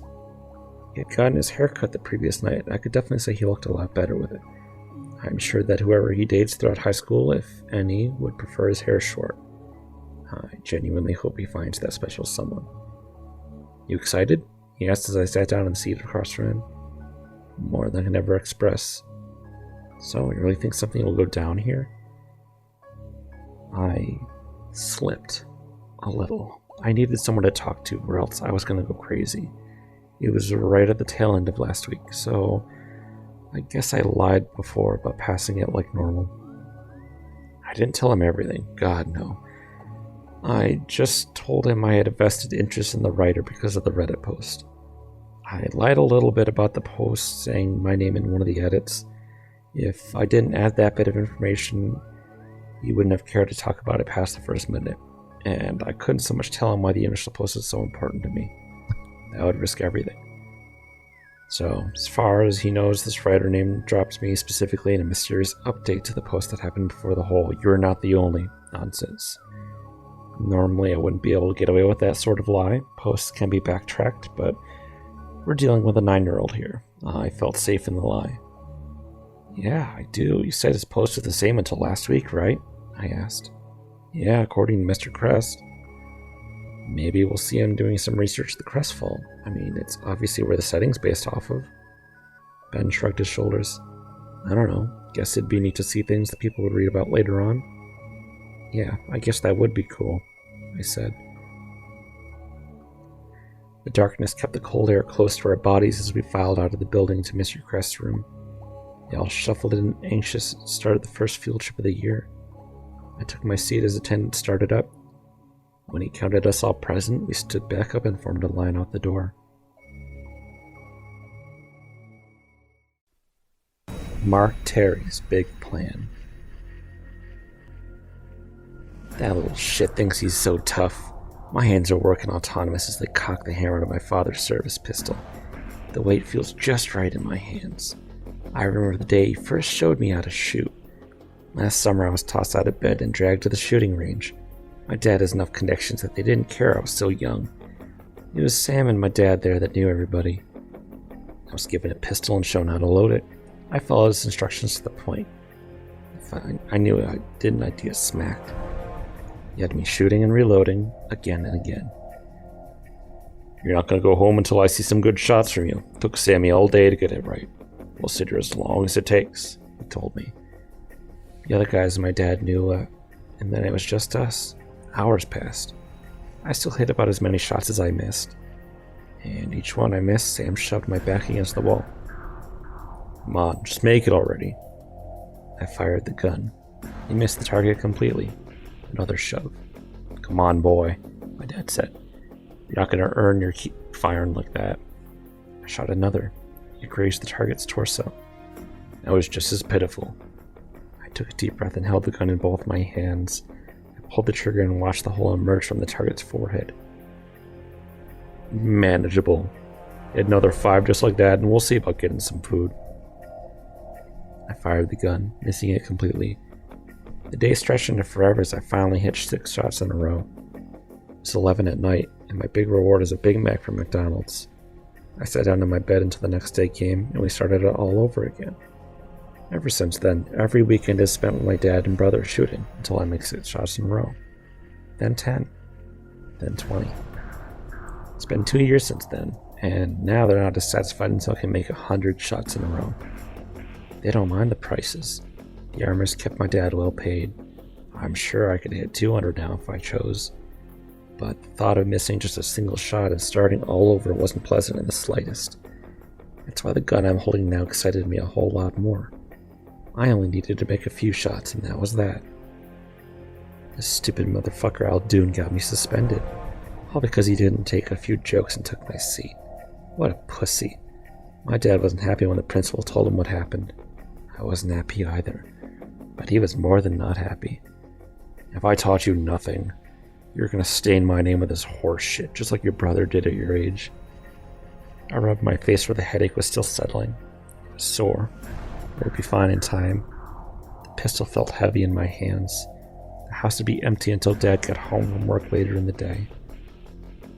Sam was out at a friend's place for the week, so the only other soul inside the house with me was Ruger, the family pit bull. I didn't care much for the mutt. He always scratched the door and whined. I hated taking care of him.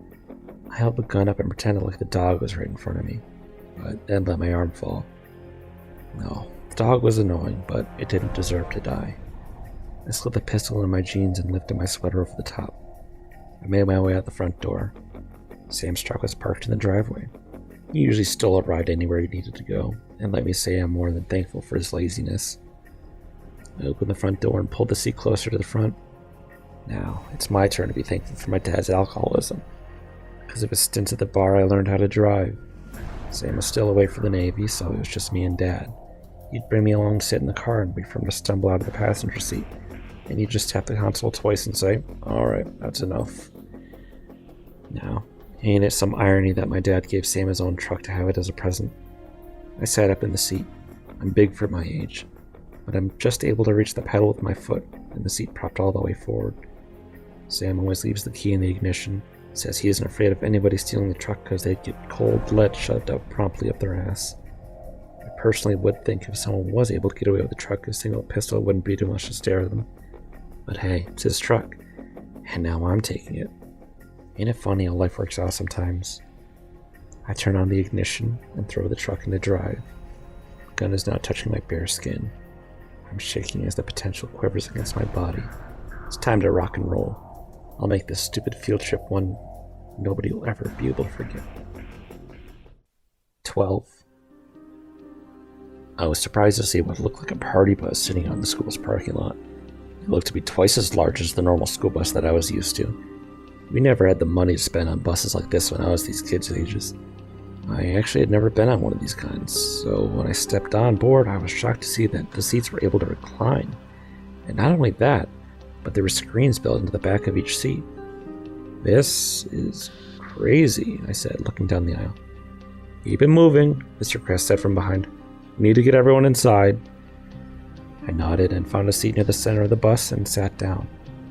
It was a bit rough and uncomfortable, and it only slightly reclined, but it beat the normal seats by a long shot. Everyone else found a place to sit, and Mr. Cress began reminding everyone about the schedule, as if it was hard enough to remember. Leaving here at 8 in the morning and traveling all the way down to Miami coast. We'll be there after a day of travel where we'll dismount and spend tomorrow at the park. Then come back up Sunday just in time for classes to resume Monday morning. Everything seems fine until Anna's piercing scream shakes us all. I turned back to see what could have caused such a primal sound. She was breathing heavy and looking at each of us. Is everything okay? Mr. Crest asked. Yeah, Anna said, looked over one final time and then sat back down next to Stacy. How odd. Okay, then we'll try to keep it down for anyone who decides they want to catch up on some sleep. We're going to be heading out now, and I don't want to stop for another 3 hours. Now, does anyone have to use the bathroom before we take off? Nobody raised their hand. Okay, looks like we're good to go. Mr. Crest nodded at the bus driver. This sounded like the perfect time to catch some sleep before we got there. I'm sure as we got closer, I wasn't going to be able to sleep a wink. I closed my eyes and drifted off. 13. I found their stupid bus. It wasn't hard. Drove by the school and managed to see them just as they were leaving. I had to take a detour in Aviation Ave because there's a state trooper lounging about. I am not letting some dumbass cop stop me from this now. Found them again easily enough. I caught up to them on I-87 headed south. Rear end of the bus doesn't leave my view. We're driving together down the interstate for 35 minutes when we cross the final exit headed toward Pennsylvania. Gas in the truck is nearing its end. Dad always kept 2 canisters in the back of his truck for an emergency, but I'm gonna run out of those even before we come close to Florida. I have to think of something that'll keep me on my path. God, think, dumbass, think. And a terrible idea comes to me, but it is the only one that'll work. There is no turning back. 14. I'm in total darkness. The depths of my slumber have brought me to a void where no light is ever known. Sometimes I call this void my heart when I'm feeling particularly edgy. The truth of this void is the darkness that I find myself ever since my first encounter in someone else's body. It was a darkness that frightened me at first. It took control away from me, and that was the first thing I was most close to. As the years went on, I became less afraid of the darkness and used it to my advantage. For the advantage of those I tried to save. I tried to tame it as if it were a pet that stumbled into my life. For a short time I felt like I understood the beast and it understood me. We had a sort of pact that we both honored. I gave it control and I helped whoever it was I could. But the day that I entered Danny was the day that I broke that pact. The darkness abandoned me except for those dreams. The afterthought of a vengeance that it harbors against me for betraying it. If I was an optimist, I'd say this darkness was my good nature. It was my heroism and my heart, the idea that I could make a real difference in other people's lives. But that darkness didn't ask me to be its partner. It didn't ask me to take control. I never broke a pact because a pact was never formed. I was taken again and again without my consent for the benefit of other people to experience trauma again and again. It was too much. And the darkness asked for too much, and now that I've broken free from it, I fear if I act as I always acted, the darkness will find me and take me back under its wing. I cannot let that happen. As I stand here in the darkness, I see 2 figures slide into view. They are Ellie and Anna. But why? I don't get an answer. Both of them grab for their throats as pieces of them begin to rip apart into the darkness. They both reach out for me, but I turn. Behind me stands a gigantic wall of light. I started to walk toward closer. Behind me there was a scream that sounded similar to Anna's, and I turned to see Evan yelling and reaching for his own throat. I am shaken awake as the sound of his screaming carried into the waking world. He was really screaming. Mr. Crest had dashed from the front of the bus to the seat just behind mine. I tried to turn around with how awful my sleeping position had been. It really wrecked my back. Okay, Mr. Parker, you don't seem to be hurt in any way. Don't go scaring kids in the class like that again, or I'll have to call your parents to come pick you up. Evan blurted out, I don't understand. Mr. Crest sighed and stood back up. Everything's fine, everybody. Continue as you were. About 10 minutes until our first stop. We came to a stop at a small rest area near Lennox, and I head off the bus and stretched my body. The others followed behind with Ben coming closer up to me. God help me, I'm not built for anything longer than a 2-hour car ride. My back cracked as I turned to him. Chin up, we're not even a quarter of the way there. Don't remind me, he stretched his neck. Hey, you want to get something from McDonald's with me? The thought terrified my older self. Just thinking what one of those grease burgers would do to my body almost had me saying no straight away. But I didn't. Yeah, sure, sounds good. Let's go tell Mr. Crest.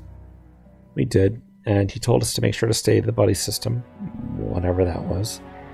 We went inside the rest stop and all kinds of people were walking past us. Nothing like a universal need for junk food and pee for a whole bunch of people together. There were 3 people standing in line at McDonald's, so we stepped in right behind the old man at the back. Kind of weird what happened with Anna and Evan, don't you think? Ben asked. Well, I mean, Evan would totally do something like that, so I guess just Anna. I shrugged. I don't know, maybe they're just not used to being away from home for this long. Evan did seem a bit off during his episode. Oh yeah, you were right in front of him, right? He looked at me. Yeah, he seemed to be really out of it. Does he what? Ben asked. Smoke anything? Do anything like that? What? Not as far as I know. I'm not an investigator on his life, but I don't think so. Right, okay. I nodded. Yeah, then I have no answers. It just seems strange was all. Once we get to the park, things should even out. Yeah, if we get to the park. It's going to be Christmas by the time we finally get there. Quit your whining. I grinned a look as I nodded to let him know he was next up at the register. He looked over when he saw the others had already been taken care of, and he jumped a little. Oh, yes. How may I help you, Pumpkin? The middle-aged woman behind the counter asked. Yeah, can I have a double cheeseburger with no pickles and no mustard? And hold any of the flavor, too, I chimed in. Cashier chuckled and gave me a look that I would taken to suggest if I was old as my mind. I carried my bag back to the bus and climbed back inside. The smell coming from the bag was enough to remind me just how hungry I really was.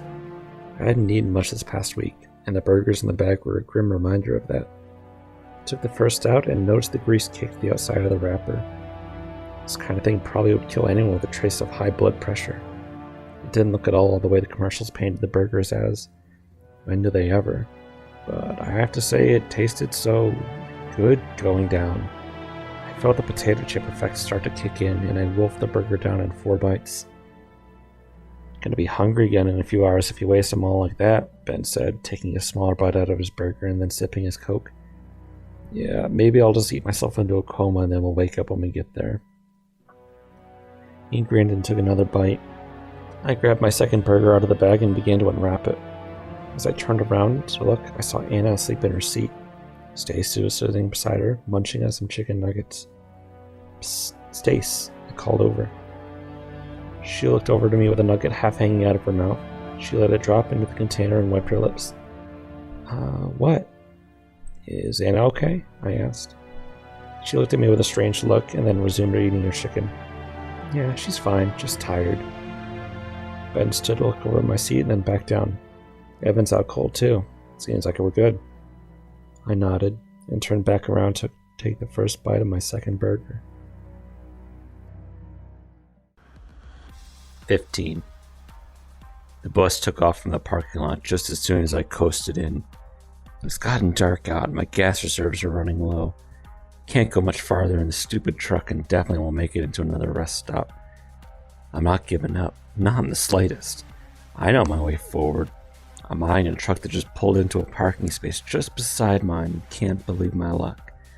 I throw open the truck's door and bounce onto the pavement with a gun gripped tightly in my hand.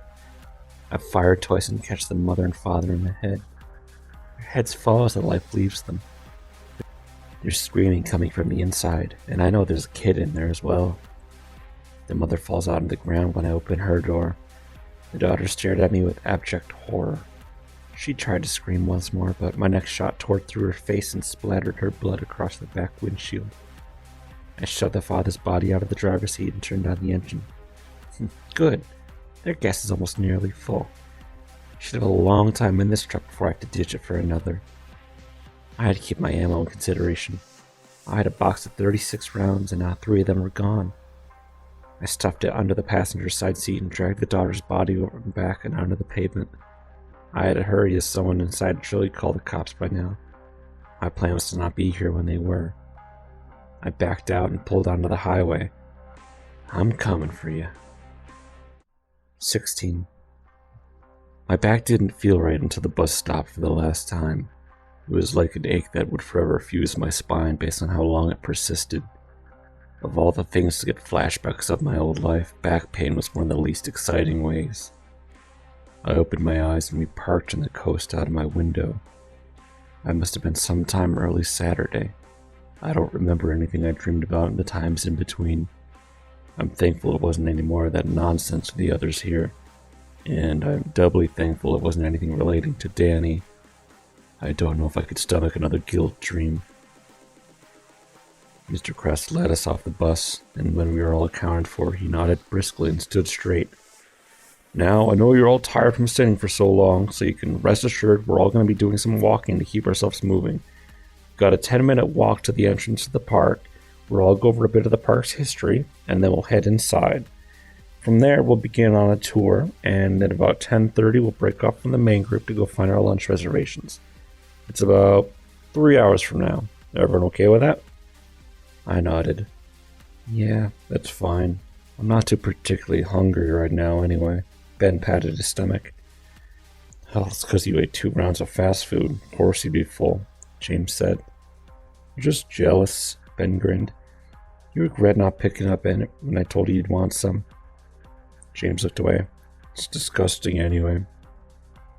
I do not think it is bad, Ellie said. A little greasier than I'd like, but it definitely fits the atmosphere. It's gross and good at the same time, I chimed in. I don't regret getting it, but I feel I might in 20 years. Yes, we can continue the conversation as we start walking now, Mr. Crest said. They did continue, and I didn't offer any more than my single comment. I was too focused on Evan. He seemed especially out of it since we'd gotten off the bus. Anna seemed to act more normal, but Evan was still all looking around, paranoid-like. We reached the entrance to the park, which posed its flagship mascot, Marina the Dolphin, on its gigantic sign out front. The pink anthropomorphic creature had a smile as big as the sign itself, and held out one fin as a sort of thumbs up. The wind started to pick up as we stopped and huddled out together as Mr. Crest began to tell us all about the Cressfall Resort. It was a long-winded speech that boiled down to 2 ex-marine biologists, getting the boot from their job and grasping onto any employment opportunity they could get. Eventually, they settled on this, the job they ended up sticking with. The park was only a few years old now, but plans for its creation have apparently been on the table since the early 2000s. The entry was a door that led to a tunnel that extended about 100 feet over the ocean, which was supposed to lead to an elevator that goes to the true nature of the park. I looked around and everyone looked normal. Even Evan seemed to have calmed down. I smiled and felt more at ease as we walked inside. 17. I'm so close. The police know my face. My dad called in the stolen car and they found it immediately. The trail's been obvious, but I thought it would have had a little bit more room. The bus made a final right turn before parking. I'm on the news back home, and the homes of the cities I passed along the way. 12 of my 36 bullets are gone, and I've been recognized twice at gas stations. I see the bus as I come closer to Drift Avenue. My face fills with a wicked smile, and a warm, chaotic laugh fills my chest. Finally, I finally made it. I have 24 shots, and I'm not going to waste a single one. I want them all to have 2 each, one in the face and one in the groin. If I live that, then I've still got the gun to beat them with. They aren't gonna ever fucking get the chance to smile again. Not to laugh at my expense. Not to live their shitty fucking lives. I throw my head back and the laugh explodes out of me. I don't immediately notice the crackling around me. The sound crackling in the air gets me too late. I look out in front of me and I see it on the horizon. Just about the only thing that could steal my attention away from the bus. It looked like a bomb. And for all I would know in the few moments that existed in my life, that was good enough an explanation. I didn't need to know more than that because I wasn't going to be around for more than that. There was a sudden warmth, and then a blinding light. 18. The receptionist at the front desk wore a blue wig that made her look like she was trying to be an anime character. Who knows, maybe she was. Maybe the Cressfall had an extended universe with shown games for all I knew. She was leaning over the counter, scanning papers in front of her, only looking up after a minute of silence to notice we were here. "Oh yes, how may I help you today?" "Yes," Mr. Cress smiled. "We got a 7:45 reservation for the tour and lunch package." "Name, please," she said without a question mark. "Creston, the Queensberry School District." New York," she added, Mr. Crest. "Yes," he nodded back. She looked at us kids and then back up to him. "Furthest I went for a school field trip was a local museum. Lucky you guys." "Yeah, well, the budget has been allowing for more." "Steph!" the receptionist called out from the back. "Got your 7:45 here." She turned back toward us. "She'll be right out. Is there anything else you had questions about?" "No, not really," Mr. Crest said. "Excellent. Thank you for having a nice day at the Cressfall, where we always work hard for your smile." And she gave a smile that couldn't have been more forced. The worker named Steph came out from the back, who was wearing a similarly anime-styled wig, but this time in Marina's pink. She was holding a notebook under her arm and looked at us with a smile. "Welcome everyone to the Cressfall, where I'm sure the views will take your breath away faster than the water will." And that's a joke, everybody. Laugh. I'm paid to make these. I made an awkward laughing sound that joined the chorus, and smile kept going. "Okay, now if you'll just follow me, we're going to head through this tunnel, where we'll get to experience the elevator ride down to the park. Has anyone ever been here before?" Ben raised his hand. "My mom took me for my birthday 2 years ago." "Ah, so we've got a return visitor. And what's your name?" "Ben." "Well, Ben, I hope I can make this time just as good as last time. Now, everyone come follow me, and we'll get this journey started." We started to walk behind her and past the receptionist's desk where the worker that resumed her perusing with the papers in front of her. Ellie bumped into me from behind, and I turned toward her. "Hey, what? Close your eyes," she said. "When we get in the elevator, just do it." I turned away and shook my head. "Close your eyes? What?" The glass elevator opened its doors, and Steph walked inside first, beckoning us to follow along. Mr. Crest shooed us in, and he stepped in last. The doors closed, and the elevator began to descend. The walls were made of an extremely durable glass, so we could see underwater all around us as we went further down. Schools of fish and all kinds of colors darted past the glass. I had never seen anything like it in my lifetime, even with my power. If I looked up, I could see the sun overcasting the water. But then, suddenly, the sun hung and started to grow. I squinted my eyes, trying to get a closer look at it when the elevator stopped with a sudden jerk. "Ow, someone stepped on my foot," one voice called out. "Ah, geez, sorry about that," another called back. "Can you please get off of me? Don't touch there, you perv." "Sorry, I literally can't help it right now." The confusion began to grow as Steph's voice grew louder than the rest. Okay, now, we have to stay calm. We just ran into some difficulty with the rail systems. We'll get them back online and we'll continue our descent." I was still staring above the growing orb in the sky. The sun, which looked like the size of a volleyball, had grown much, much larger. And then suddenly the sphere broke, and everything around grew a bright white, shot up from every direction. Before anything else, my hands reached up to my face to shield my eyes. There was another rough metal sound, and the elevator began falling, faster than it was before. Everything was going wrong. There's a loud crash, and I was thrown off my feet. Collapse. 19. The wind carried a sadness that it could not speak through the coastal air. The sadness came from the east. Out on top of Mount Sinai, a teenage girl sat with her legs dangling over the side of the cliff's face. She wore a Nassau middle school jersey, and her reddish-brown hair was tied up in a ponytail. Her eyes glowed with a red-gold hue, and all at once it was clear that they were not her eyes. They lit up brightly as a smile crossed the girl's face. This world does have some gorgeous sights.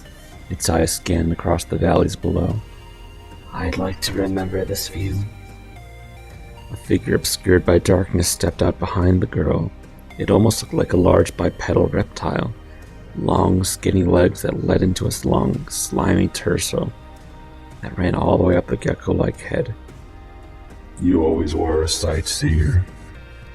The girl looked back to the creature behind her, and another smile crossed her face.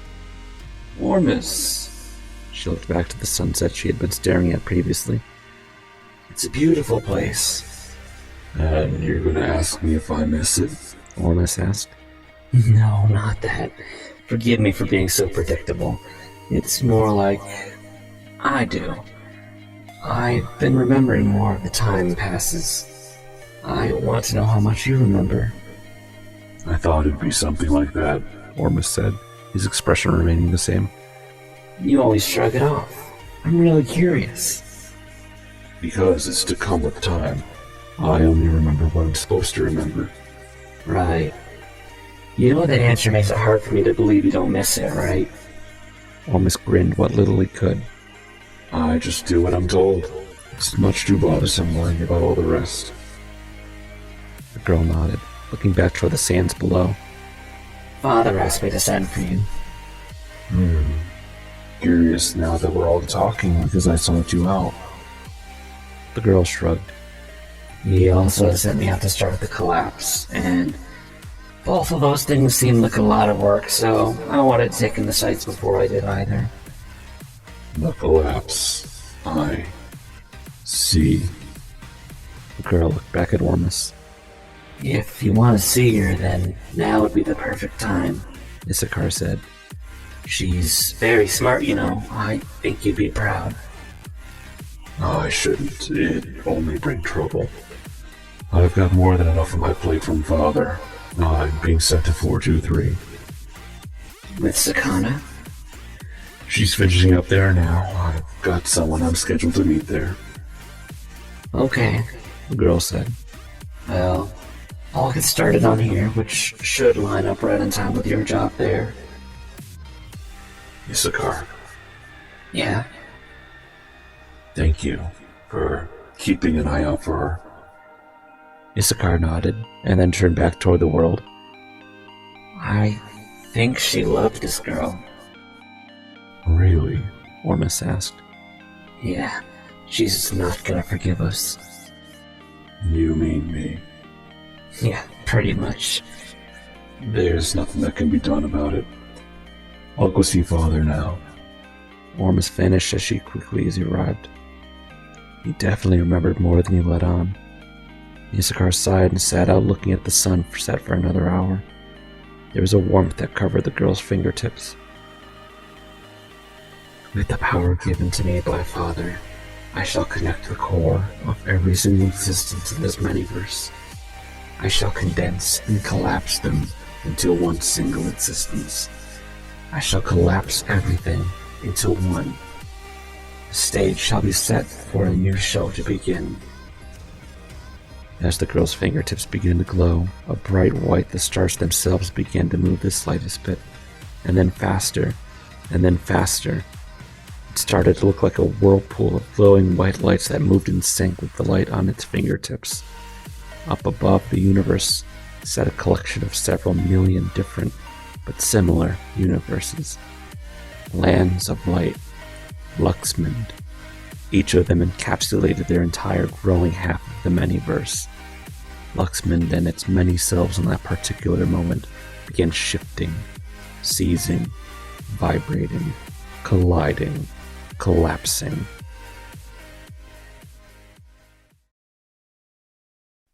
The Cressfall Resort. Feeling returned to my body slowly. I tasted dried blood and I realized my upper lip had been bleeding. I slowly opened my eyes to see I wasn't in the elevator any longer. I was lying on the ground just outside. In front of me was a hallway entirely made of the glass that the elevator had been. Darkness filled the outside. I didn't see any fish swimming around. There was a wet feeling, and I turned slowly to see that the others were piled on top of each other inside the elevator, unconscious. It had been hanging on by one of its 4 railings attached to the top. Any more structural damage and the whole thing would have broken off and sank to the depths of us inside. I was still worried. It was wet. Why was it wet? The park was supposed to be protected from the water, right? Just what the hell happened? I got the answer to one of my questions when I looked back at the elevator more closely. It's supposed to fit perfectly into a slot of the glass wall, so that when it opens up, it makes a perfect seal to allow us to move from the elevator to the lobby without bringing any water from the outside. Since the elevator was hanging on by only one of its rail connections underwater, it fit into the slot at an angle, and water was now spilling into the lobby floor from both underneath and above the cracks. This is such a dumb idea. God, this is a dumb idea. Okay, focus. I just have to wake everybody else up and... I don't know, but it's something. The stupid author can wait. I stood up and felt a weakness in my knees that almost set me back down immediately. I looked down and saw my left leg was bleeding. I think I scraped it against the ground as I fell. Picking myself back up was hard, but I managed to bring myself over toward the elevator.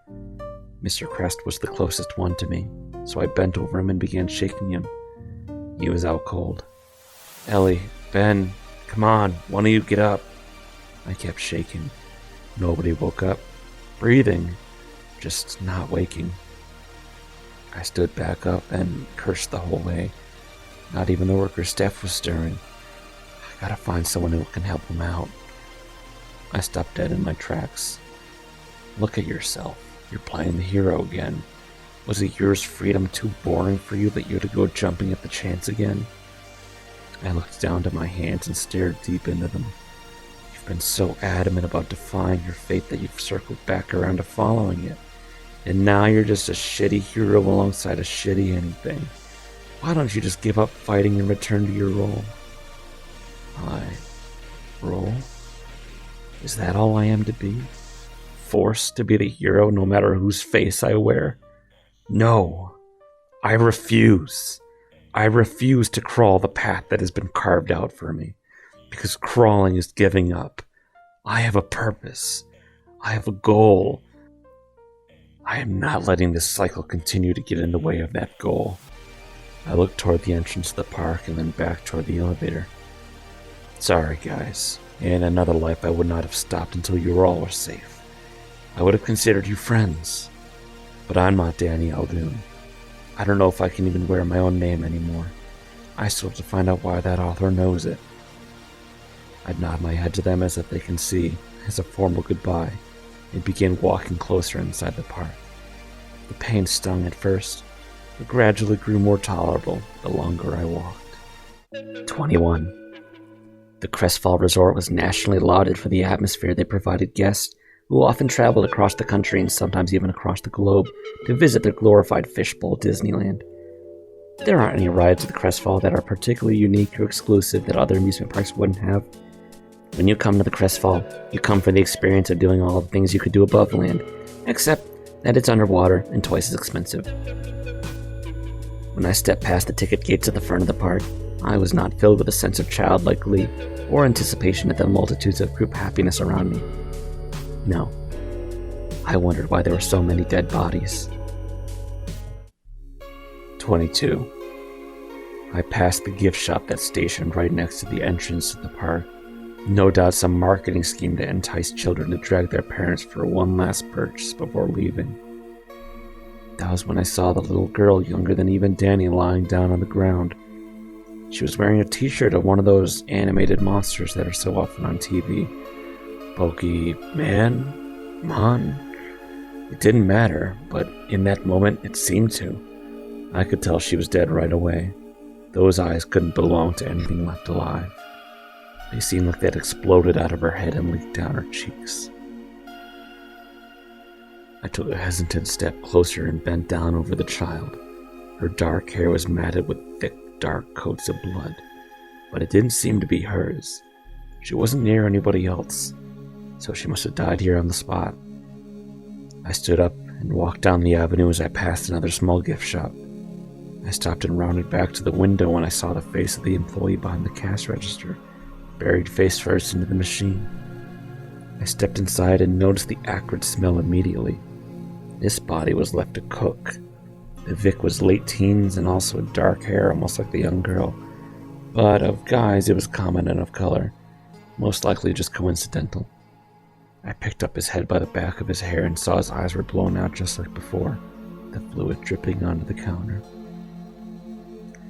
I dropped his head down and it hit the corner and fell down on the ground. Jesus. None of the others in the elevator were like that, but what if they would? Fucking damn it, I'm gonna have to go check on them, aren't I? Well, I'm convincing myself that I no longer have Ben to relay dumb ideas off of. Fuck. I turned out of the gift shop and headed back up near the ticket booth and back to the hallway where the elevator rested crudely in its slot. Only, this time things were different. But not in the way that I expected them. There were a few bodies missing.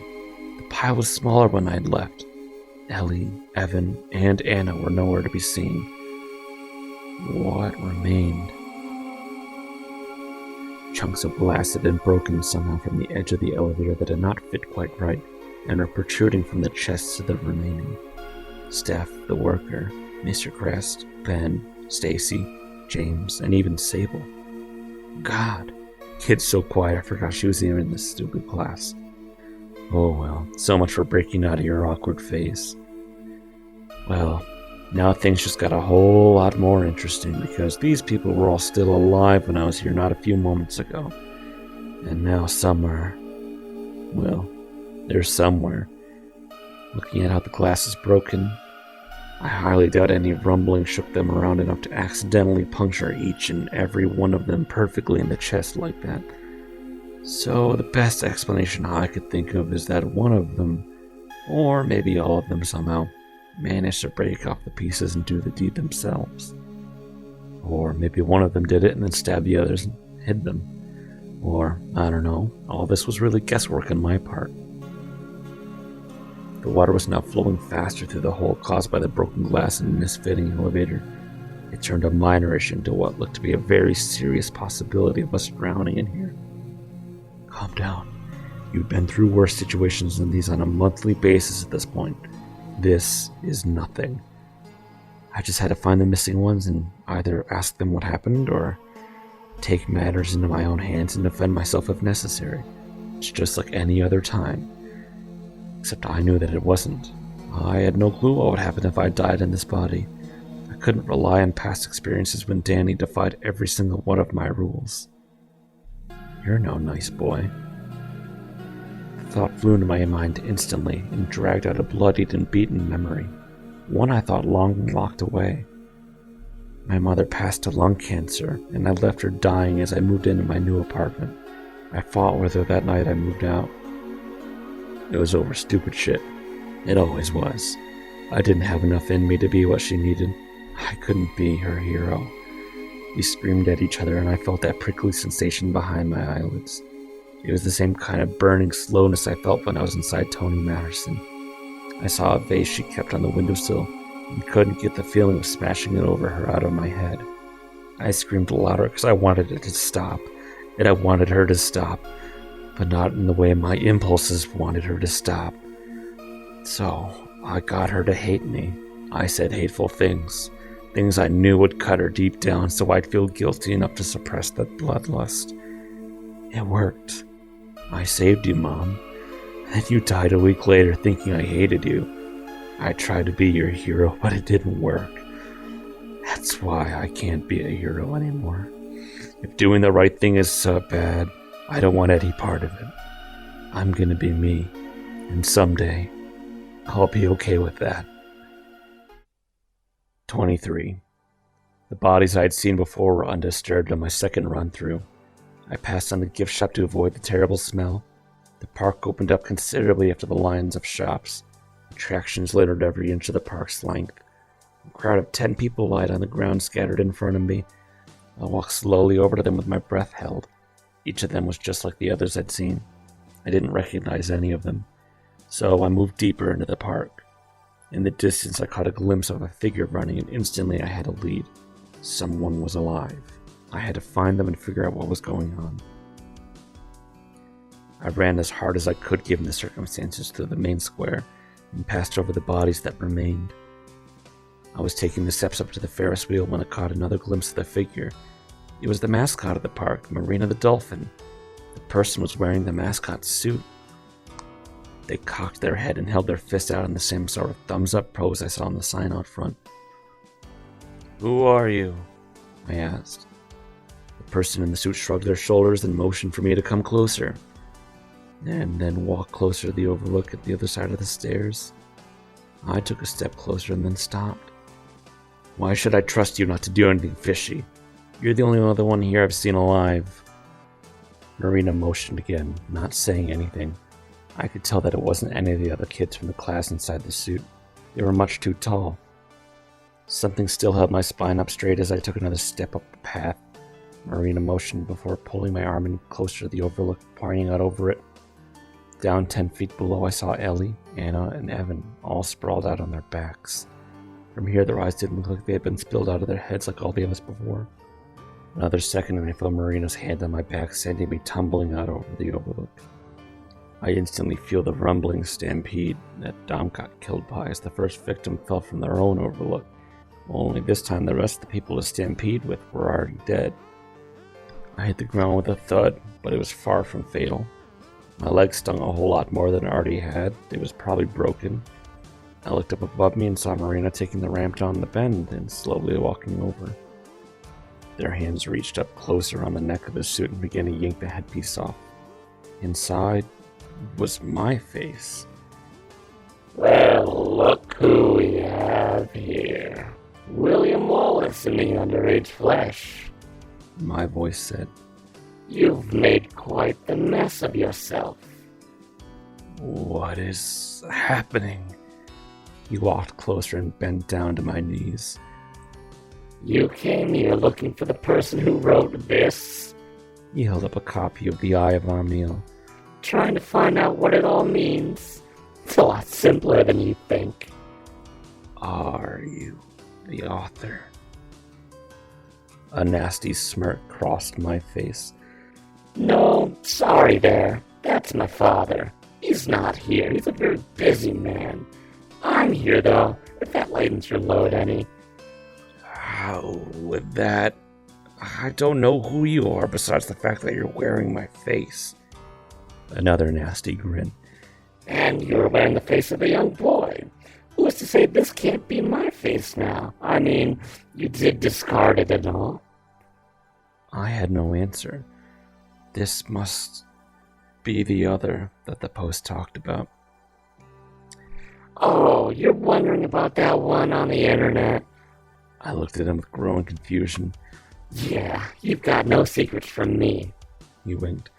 "I wrote that post. I mean, the message was dictated to me, but I added the bit there at the end to clue you in." He tapped my forehead with each syllable. "You want to know why the book talks all about you? Because it isn't a book of a fictional account. It's a live description of current events. Take a look." He tossed the copy down on me. I picked it up and scrolled past the 30th page. There definitely was more to it now than before. At least 100 pages. It ended with my meeting right here. How? My name is Amniel. He smiled. I don't normally look like this. I just happened to find a free body I could use, and yours was a perfect fit. You're in my body because I left it when I entered Danny, I said, coming to terms with it. You're almost right. You've got the large idea of it, at least. The rest requires some explaining. I am a highborn child of the night, with beings that are born outside of your world. Yours is a world of light where mine is absent of it. You're like aliens? If it helps you understand it better. We had a problem, you see. There's only one of our world, but your world seems to grow new copies day by day. It endangered us because soon we'd been exterminated by the growing light. My father created everything, you see, but even he makes mistakes, so we're all here to try and correct that mistake. This is what had happened here. You noticed your son a little while back? I thought you could have missed it. Looked like it exploded, I said. That was called the collapse. My sister gathered enough energy to merge each of the continuously growing universes into one singularity. You were right about being placed in an alternate universe each time you were sent to another's body. Only now you're not right because there's only one universe, so about half and half. You were not the only you, Omniel said. You were too short-sighted to see it at the time, but I bet it makes perfect sense now. The eye of Omniel. It is my own eyes on you, chronicling your every move so that you'll escape from me again. Everything has been set in motion outside of your grasp, so now I'm going to have to kindly ask you only a single time to accept me back into your body. He smiled. I can force my way in, but it's a lot messier and I have to spend a lot longer patching everything up. So it's really in our both best interest that you cooperate. You can keep the fuck away from me. I'm finally free from your bullshit, I said. I was afraid that would have been your answer. He clicked his tongue. Oh well, can't blame me for trying. Omniel opened his mouth and bent backwards until he was perpendicular with the ground. An elongated appendage climbed its way out of my mouth. It bent down and touched the floor tentatively, then stood firm in support as more of the smoky body began to emerge. My body began to feel cold as the first image of the creature erupted from my old body. At least 10 feet tall stood an ant that looked to be made of a smoky, ethereal substance. This is as close to my body that you can understand. Omniel said directly into my mind. It'll take a few months for your mind to recover from my insertion, but that is a price I'm willing to pay to save 34 years of work. It took a step closer toward me, and my blood began to freeze. I looked away and held my hands out in front of me, and screamed. Brave New World. 24. I felt his legs stab through my body like absolute zero. My eyes widened as he gripped right around my heart. But suddenly, I felt a warm feeling grab my hand. Right where Omniel's leg intersected my body came a streak of stray light. It spilled a figure that stood next to me. It looked just like I do now. It was Daniel Aldoun. Danny looked from me back to the giant ant from where he spouted, and back to me. What are you? Omniel asked, lightening his grip slightly. The recognition passed in his voice. You're Daniel. Danny didn't answer Omniel. He walked a few steps behind me and bent down in front of Ellie. I had to strain to see what he was doing, but it was too far. I had seen when he made it next to Evan. He made a sort of swirling motion with his index finger, and I saw a white substance leap through the nostrils of Danny's finger. He passed over Anna and did the same thing. Oh, Daniel, You've done such a fine job of retrieving the rest of his soul back together. together. I almost would have. He stopped as Danny walked over to me and pressed the substance into my face, letting it fill my nostrils and go down my throat. What are you doing? Danny looked back to me and walked closer, placing a hand on both of our chests. I forgive you. He disappointed into the smoke and rejoined with Omniel. Suddenly, my chest felt even colder than before, but I wasn't the only one feeling its effects. Omniel was shaking as the smoky appendage lunged right through my chest. It was turning a different color. I yanked back once more and felt it snap inside of me. Omniel let out a harsh scream that invaded all corners of my mind. I am not done with you. I tried to stand up, but was yanked down by another one of his legs. I landed chest first, and the scream matched mine as I did. I realized that if he still felt the leg that remained in my chest, it didn't vanish to nothingness even though it had been separated from his body. I had an idea, and only one chance would make it work. I flipped over onto my back and grabbed the leg still stuck in my chest. I squeezed it. What followed was a large roar and Omniel flinching in pain. I flashed a grin and stood to my feet. I found a way to keep you at bay. A piece of you. I grabbed harder down on the leg and pushed it further into my chest. It left no entry wound, but slid in just the same. It is now in me, but it's a part you can't control, can you? But you can feel it, even when I do. I held my breath for a second as my heart continued beating. I felt lightheaded as the palpitations began. My heart had grabbed a hold of its leg and was squeezing it in between beats.